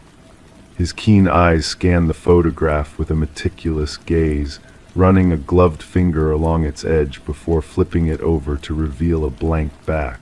"What do you know about the family who sold you this house, the Nelsons?" he inquired in a deep, rumbling voice. Rebecca confessed very little. The sale was handled through a realtor, and they had already relocated out of state. Morgan nodded, his expression inscrutable. "May I borrow this? Our team might be able to identify the family in the photo." And so the investigation commenced in silence. Delving into the past, Rebecca discovered that the Nelsons had acquired the house from the Crawfords, who had inhabited it for 7 years before vanishing abruptly. Prior to the Crawfords, the Mornos had owned the property for almost a decade. Detective Morgan meticulously traced the history through property records, interviews with former neighbors, and the construction of a timeline tracing the occupants.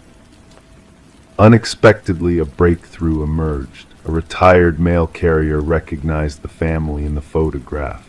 "Those are the Sutherlands," he affirmed. "They lived in that house for only a year before disappearing without a trace. Mail piled up, and everyone assumed they had moved away without informing anyone. The Sutherland family had vanished, leaving no trace behind. 4 souls gone without a whisper. No forwarding address, no school enrollments for the children, no sign of financial activity. As if they had evaporated into thin air." Forensic analysis dated the Polaroid to about 15 years prior.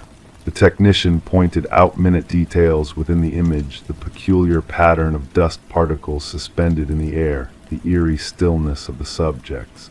"This was taken using a timer," she elucidated. "Observe how they are all perfectly posed. Someone must have set up the camera and hurried into position. But if the Sutherlands had orchestrated the photo, who was the enigmatic figure haunting the hallway?" Enhanced imaging unveiled more about the shadowy presence. Tall, masculine, clad in dark attire, his countenance remained veiled, yet his stance conveyed a sense of intense observation. He stood motionless, as if he belonged there, as if he held rightful claim to that dwelling.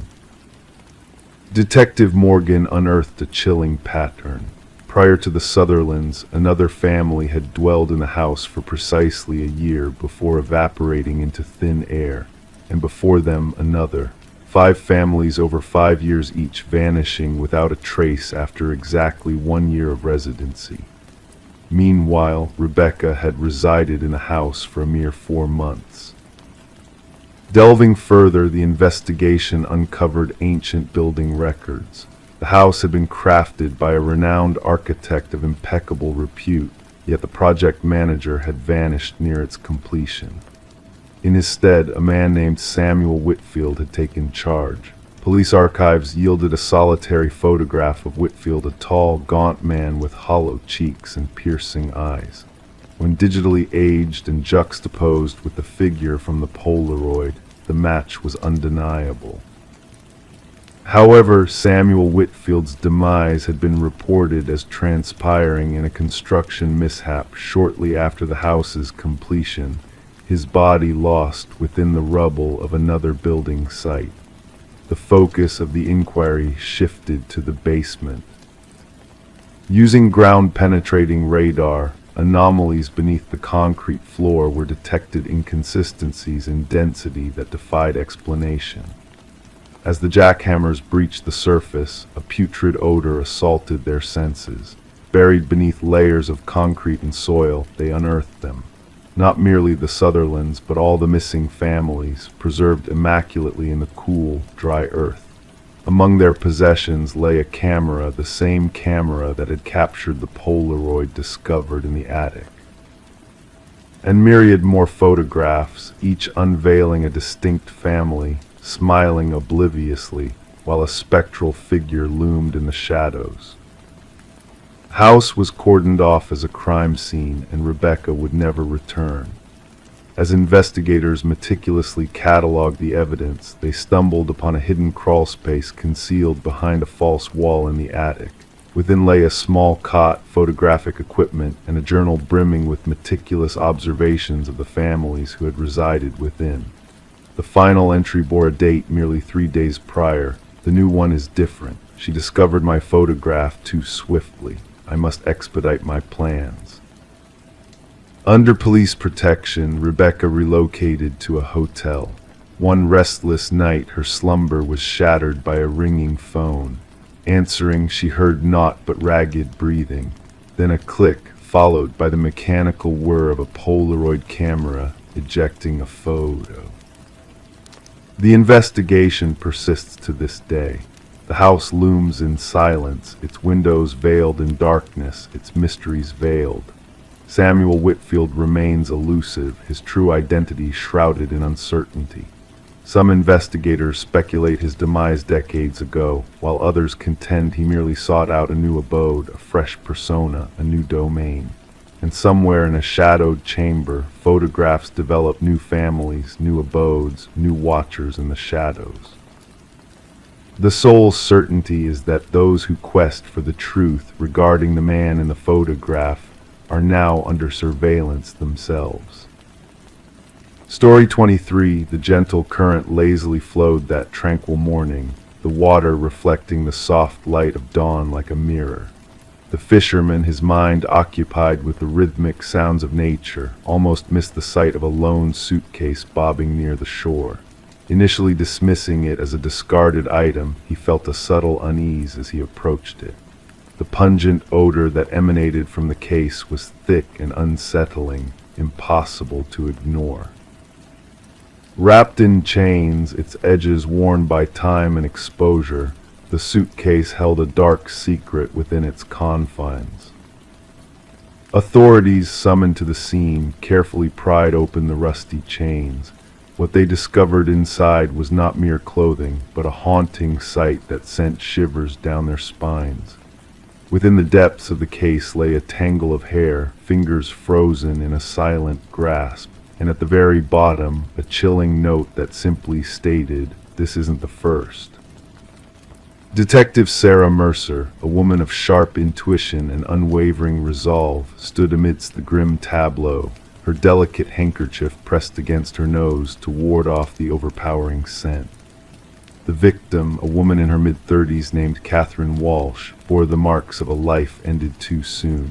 Dark hair matted by water, skin pallid and marked by its watery grave, she lay before them as a tragic enigma. As the meticulous medical examiner meticulously went about his task, Mercer observed the care taken in presenting the victim. The manicured nails, the recently styled hair, the expensive attire all spoke of a macabre attention to detail that sent shivers down her spine. She was not disposed of haphazardly, Mercer remarked quietly, her gaze fixed on the lapping waters of the river. She was prepared, she was displayed. Catherine Walsh, a successful real estate agent known for her dealings in high-end properties, lived a life of solitude in an affluent neighborhood. Divorced, childless, she was a woman of ambition and privacy, her disappearance noted only when she failed to attend a crucial showing that could have been her most significant commission to date. Through interviews with her colleagues and friends, a portrait of a meticulous and driven woman emerged. but beneath the veneer of perfection lay a chilling reality. Walsh's pristine home, meticulously arranged and devoid of any imperfections, held a secret within her home office, a journal that hinted at a darker truth lurking beneath the surface. Intriguing clues emerged from Walsh's digital footprint: cryptic messages, repeated searches for security measures, signs of a looming threat that she had sensed but could not escape. Mercer, piecing together the fragments of the puzzle, began to see a pattern emerge, a pattern of obsession, of meticulous planning, of a predator lurking in the shadows. A breakthrough in the case came unexpectedly from a humble pawnshop owner who recognized a distinctive emerald necklace that had belonged to Walsh. The trail led to Michael Linden, a nondescript maintenance worker whose unassuming facade belied a sinister truth. Surveillance footage revealed his repeated visits to Walsh's building, his presence a sinister shadow in her carefully curated life. In Linden's modest apartment, a chilling tableau awaited the investigators, a shrine of obsession, a meticulous collection of mementos from his victims. Photos, personal items, detailed notes on their lives, all laid out with chilling precision, a testament to his twisted fixation on perfection and imperfection.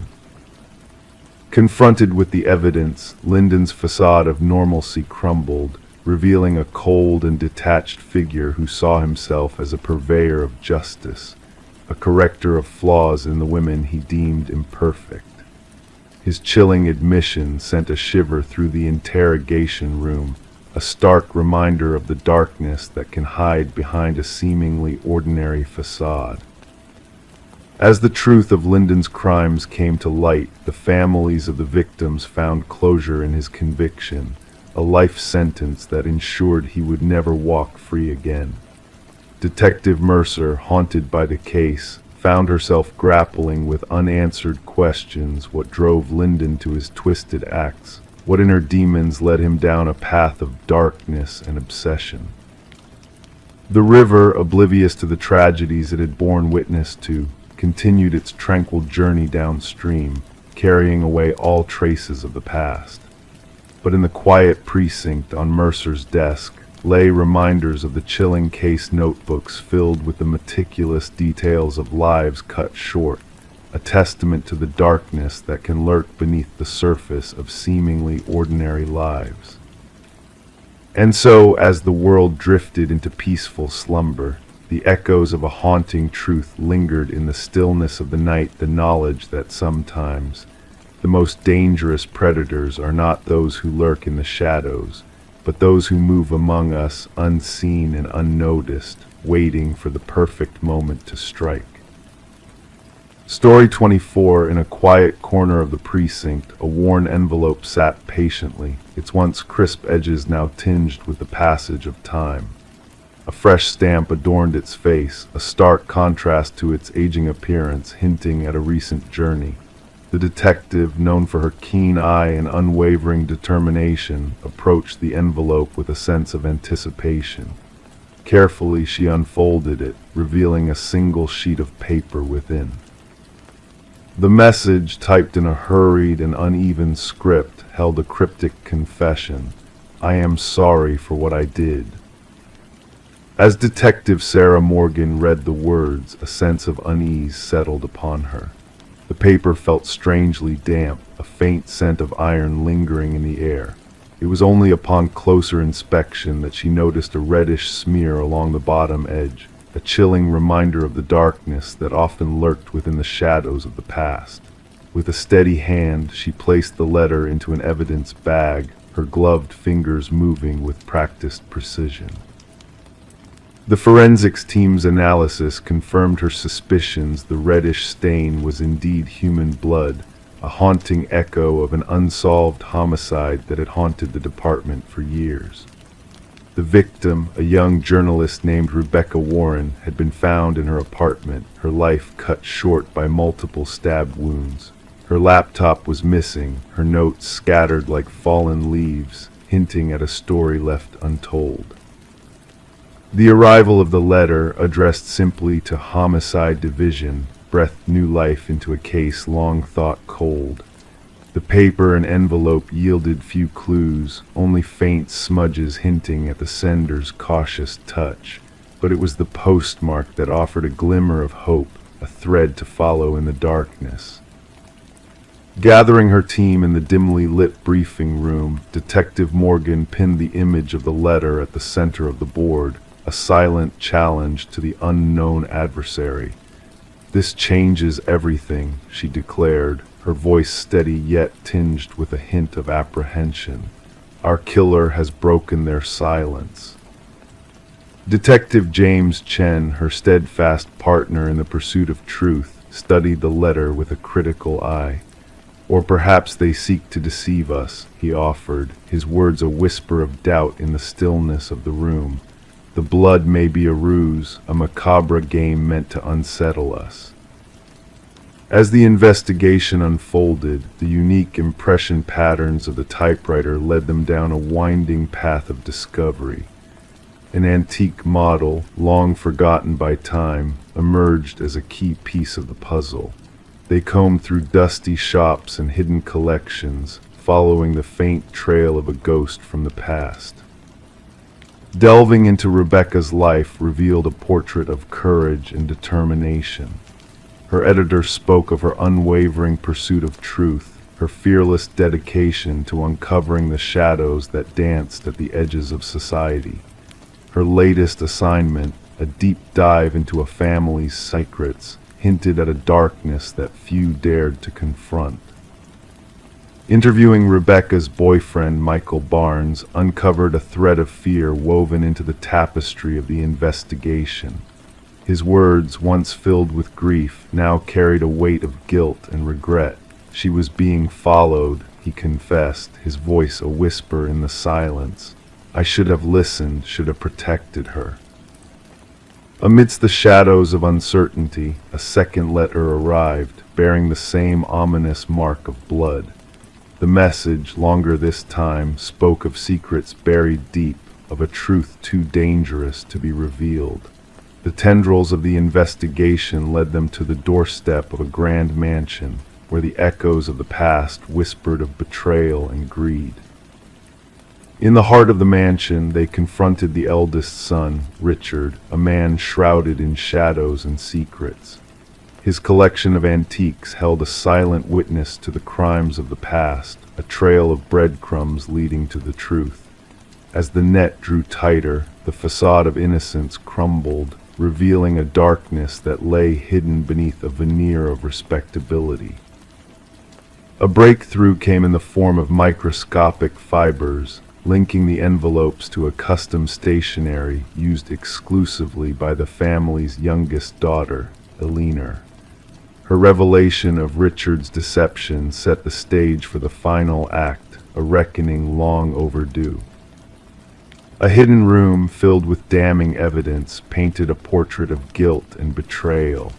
Newspaper clippings, surveillance photos, a vintage typewriter, all pieces of a puzzle that had haunted them for too long. The blood analysis sealed the truth, linking the letters to the victim in a web of deceit. But the final revelation came from an unexpected source.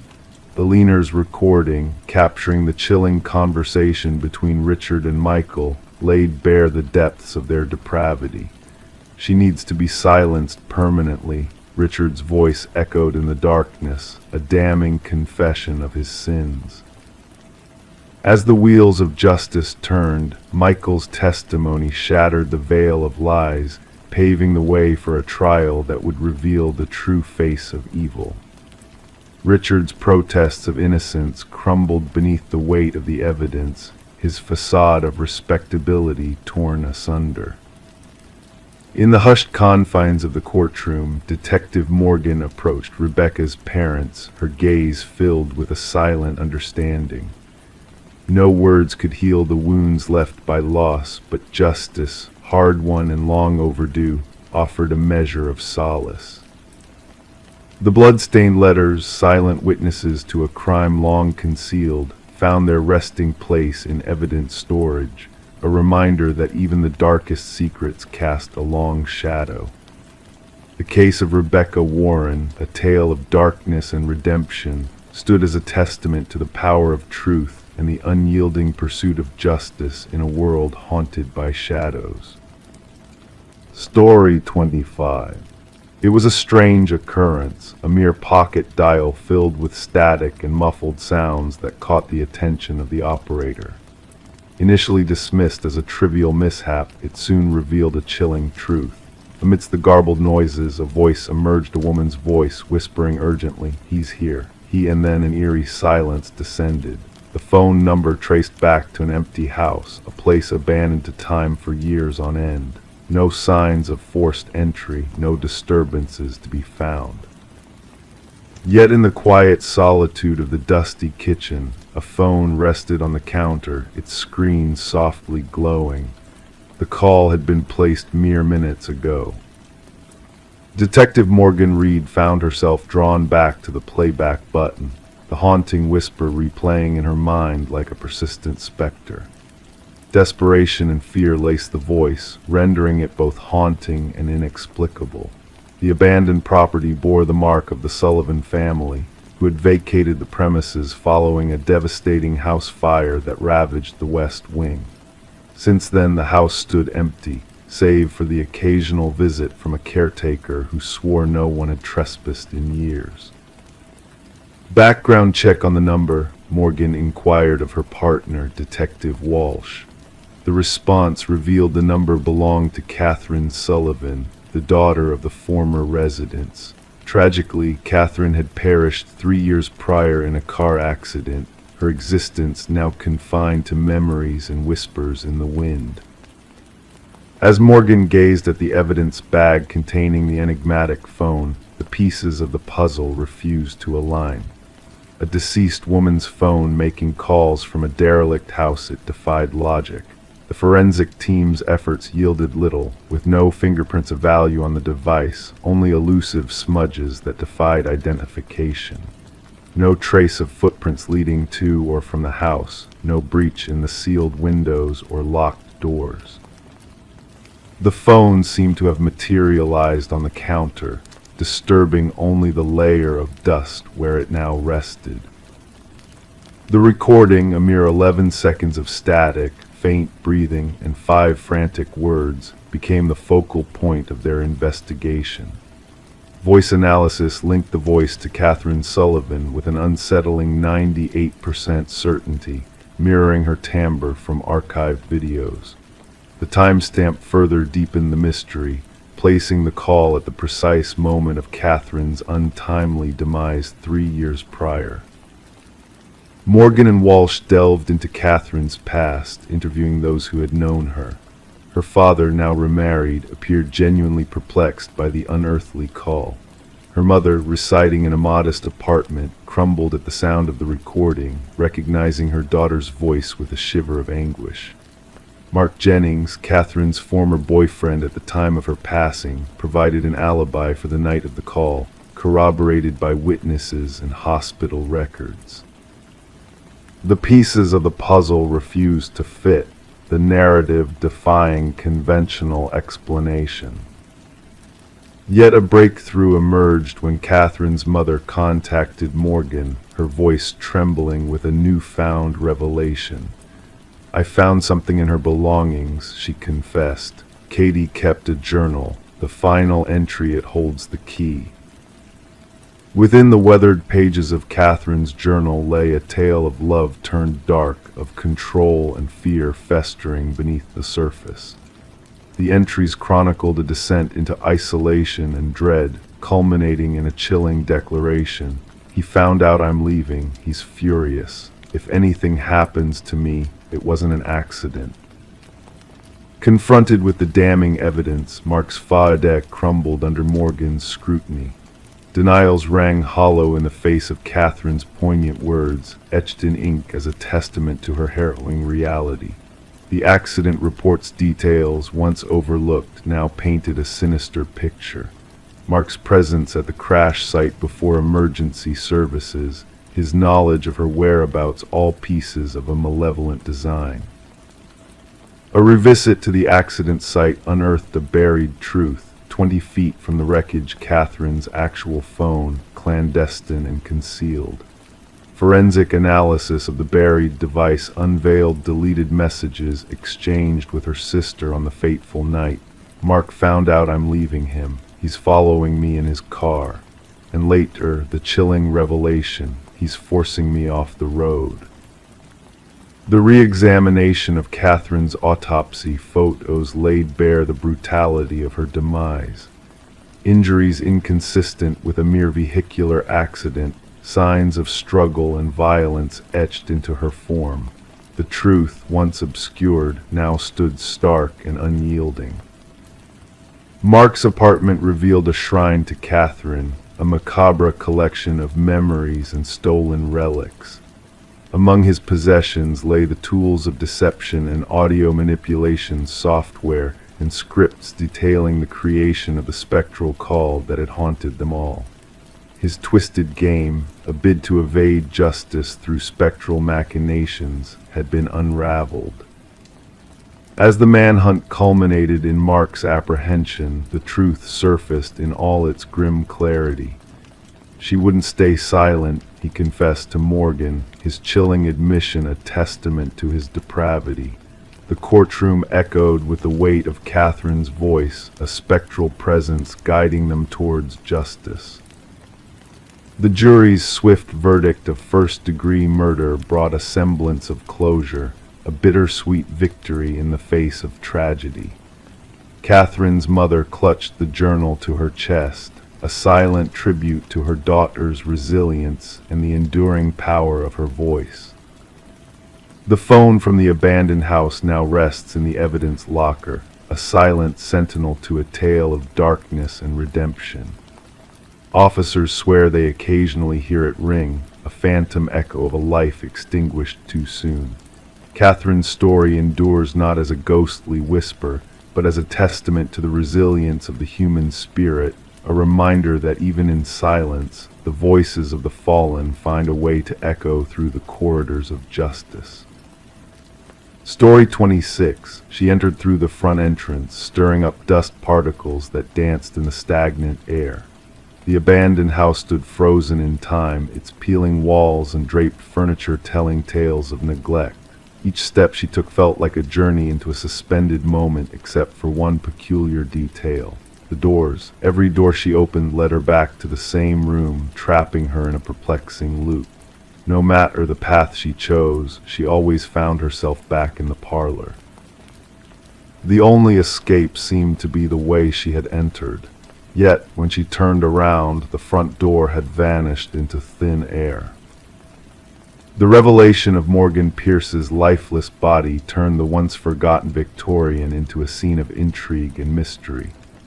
Detective Sarah Lynn stood at the threshold, observing as forensic experts moved silently through the dimly lit rooms like ethereal apparitions. The house had gained a reputation among the locals, a place where compasses spun wildly, where whispers of being watched sent shivers down spines. Now it held secrets far darker than mere folklore.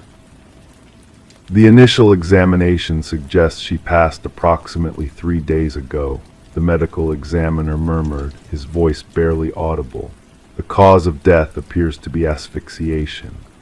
Morgan had been discovered seated in an antique chair in the parlor, her posture serene, hands clasped neatly in her lap as if awaiting a guest. There were no signs of struggle, no marks of a fight. The scene exuded a haunting stillness that unsettled even the most seasoned investigators. "Who found her body?" Lind inquired, scanning her notes. "A real estate agent showing the property to potential buyers," her partner replied. They stumbled upon her, mistaking her for a trespasser until they drew closer. The house had remained uninhabited since the passing of its previous owner, Eleanor Blackwood, nearly 5 years earlier. Legal battles had left the property abandoned, unwanted, forgotten by most except for vandals and thrill-seekers. Morgan Pierce, a 26-year-old graduate student delving into architectural enigmas for her thesis, had a fascination with spaces that defied conventional norms. Friends described her as meticulous, driven, captivated by the allure of places that challenged perception. The deserted Victorian, notorious for disorienting its visitors, must have called out to her like a siren's song. Her roommate reported her missing 2 days ago, Lind noted. Morgan mentioned exploring the house where people vanish for her research. As the investigation unfolded, it was revealed that Morgan had frequented the house in the weeks leading up to her demise. Her journal entries chronicled peculiar acoustic phenomena, sudden chills in the air, and doors that seemed to shift their destinations with each opening.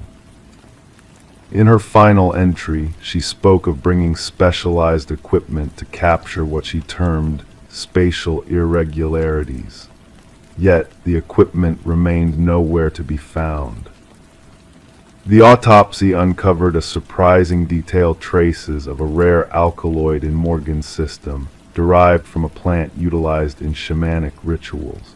While the substance could induce disorientation and vivid illusions, it was not present in lethal quantities. She wasn't one to dabble in recreational substances, her boyfriend asserted during interrogation.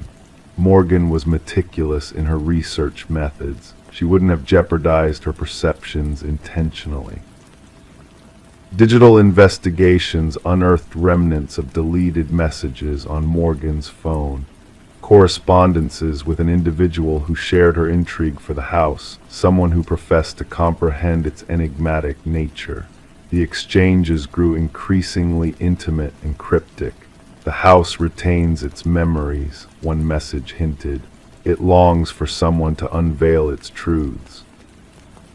The inquiry led detectives to Adam Reeves, an architectural historian engaged in discussions with Morgan. His expertise in rare spatial anomalies had captivated her, forging a bond that transcended professional boundaries. Reeves appeared genuinely distraught upon questioning, explaining, "The house boasts a reputation.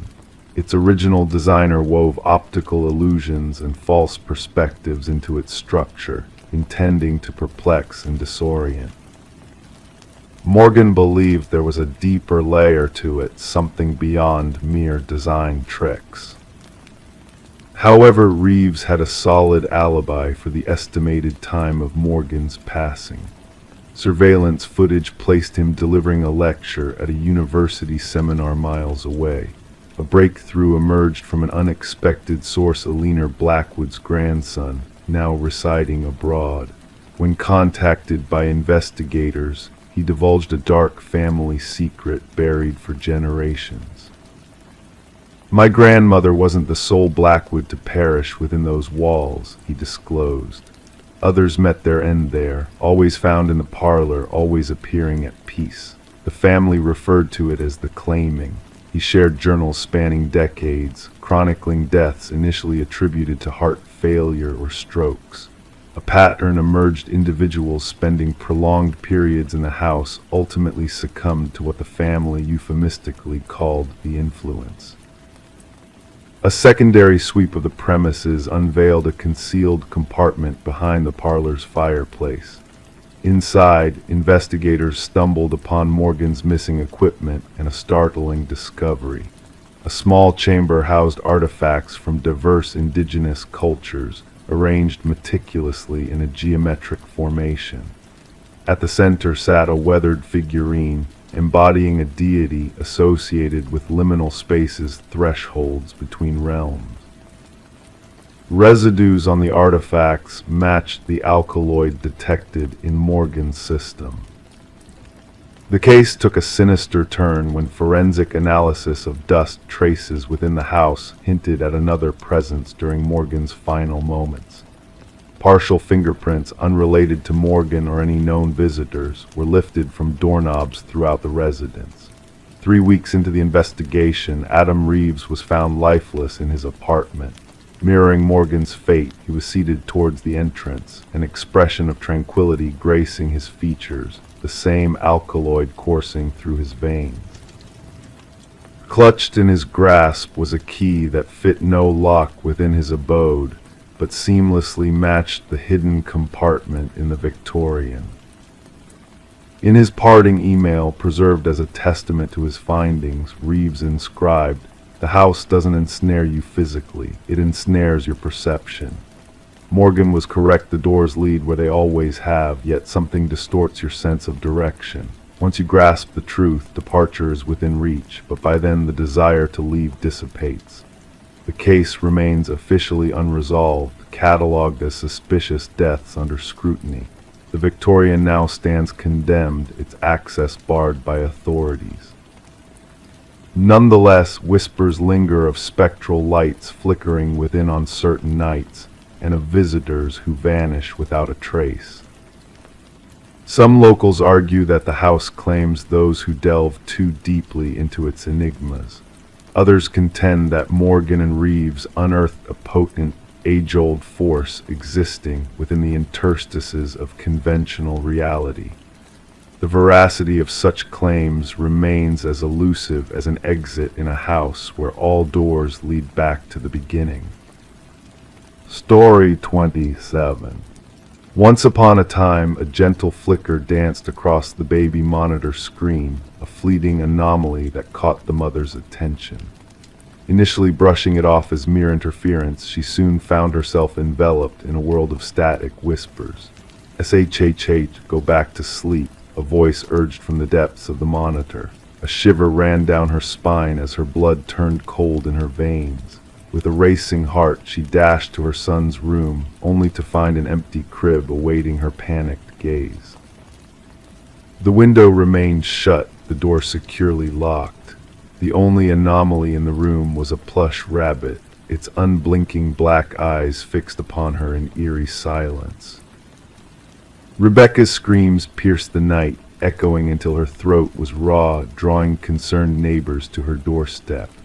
Emergency services were summoned, and upon their arrival they found her huddled on the nursery floor, clutching the stuffed rabbit close to her trembling form. Samuel, her precious 4-month-old, had vanished without a trace, leaving behind a void of unanswered questions. The investigation unfolded with a cloak of mystery shrouding every step. No signs of forced entry marred the home, the security system standing steadfast in its vigil. The baby monitor footage, once innocent, now harbored a sinister secret, a voice from the shadows, a whisper in the night. How could an intruder slip through locked doors, pluck a child from his crib, and vanish without a whisper of disturbance, save for a displaced toy? Suspicions turned to Rebecca, her strained marriage and battles with postpartum depression casting a shadow over her grief-stricken facade. Her composure under scrutiny unnerved investigators, painting her as a suspect in her own son's disappearance. Whispers swirled through the community, casting doubt upon a mother's love. A breakthrough emerged from microscopic fibers, foreign to the household, clinging to the nursery windowsill, a clue leading to the outside world. The investigation twisted, revealing a shadowy figure prowling in the night, leaving behind traces of a clandestine entry. Rebecca's husband, Daniel, returned to a storm of accusations, his hands betraying a hidden secret in their hardened calluses. A hobby turned obsession, rock climbing offered a glimpse into a darker truth. Financial threads unraveled, exposing a tangled web of deceit, life insurance policies, clandestine calls, a hidden second family lurking in the shadows. As the pieces fell into place, the baby monitor took center stage, its hacked signals guiding investigators to a chilling revelation. Samuel was found, cradled in the arms of Elaine, a ghost from Daniel's past seeking solace in stolen innocence. Elaine's eyes held a vacant sorrow as she was led away, her past colliding with a present built on lies and betrayal. Daniel's denials crumbled beneath digital evidence, linking him to a nefarious scheme born of greed and broken dreams. The courtroom hushed as the baby monitor's truth echoed through enhanced audio, sealing their fates with whispered confessions and a telltale cough. Justice was swift, delivering retribution to those who dared to steal a child's future. Rebecca and Samuel sought solace in a new beginning, far from the shadows of the past. The case left a lasting mark on the world, a cautionary tale of technology's double-edged embrace. Samuel grew without the ghosts of his past, while Rebecca kept the rabbit's gaze locked away, a silent witness to a truth unearthed in whispers and shadows. The baby monitor, a sentinel of secrets, had whispered the truth in a language only the darkness could understand.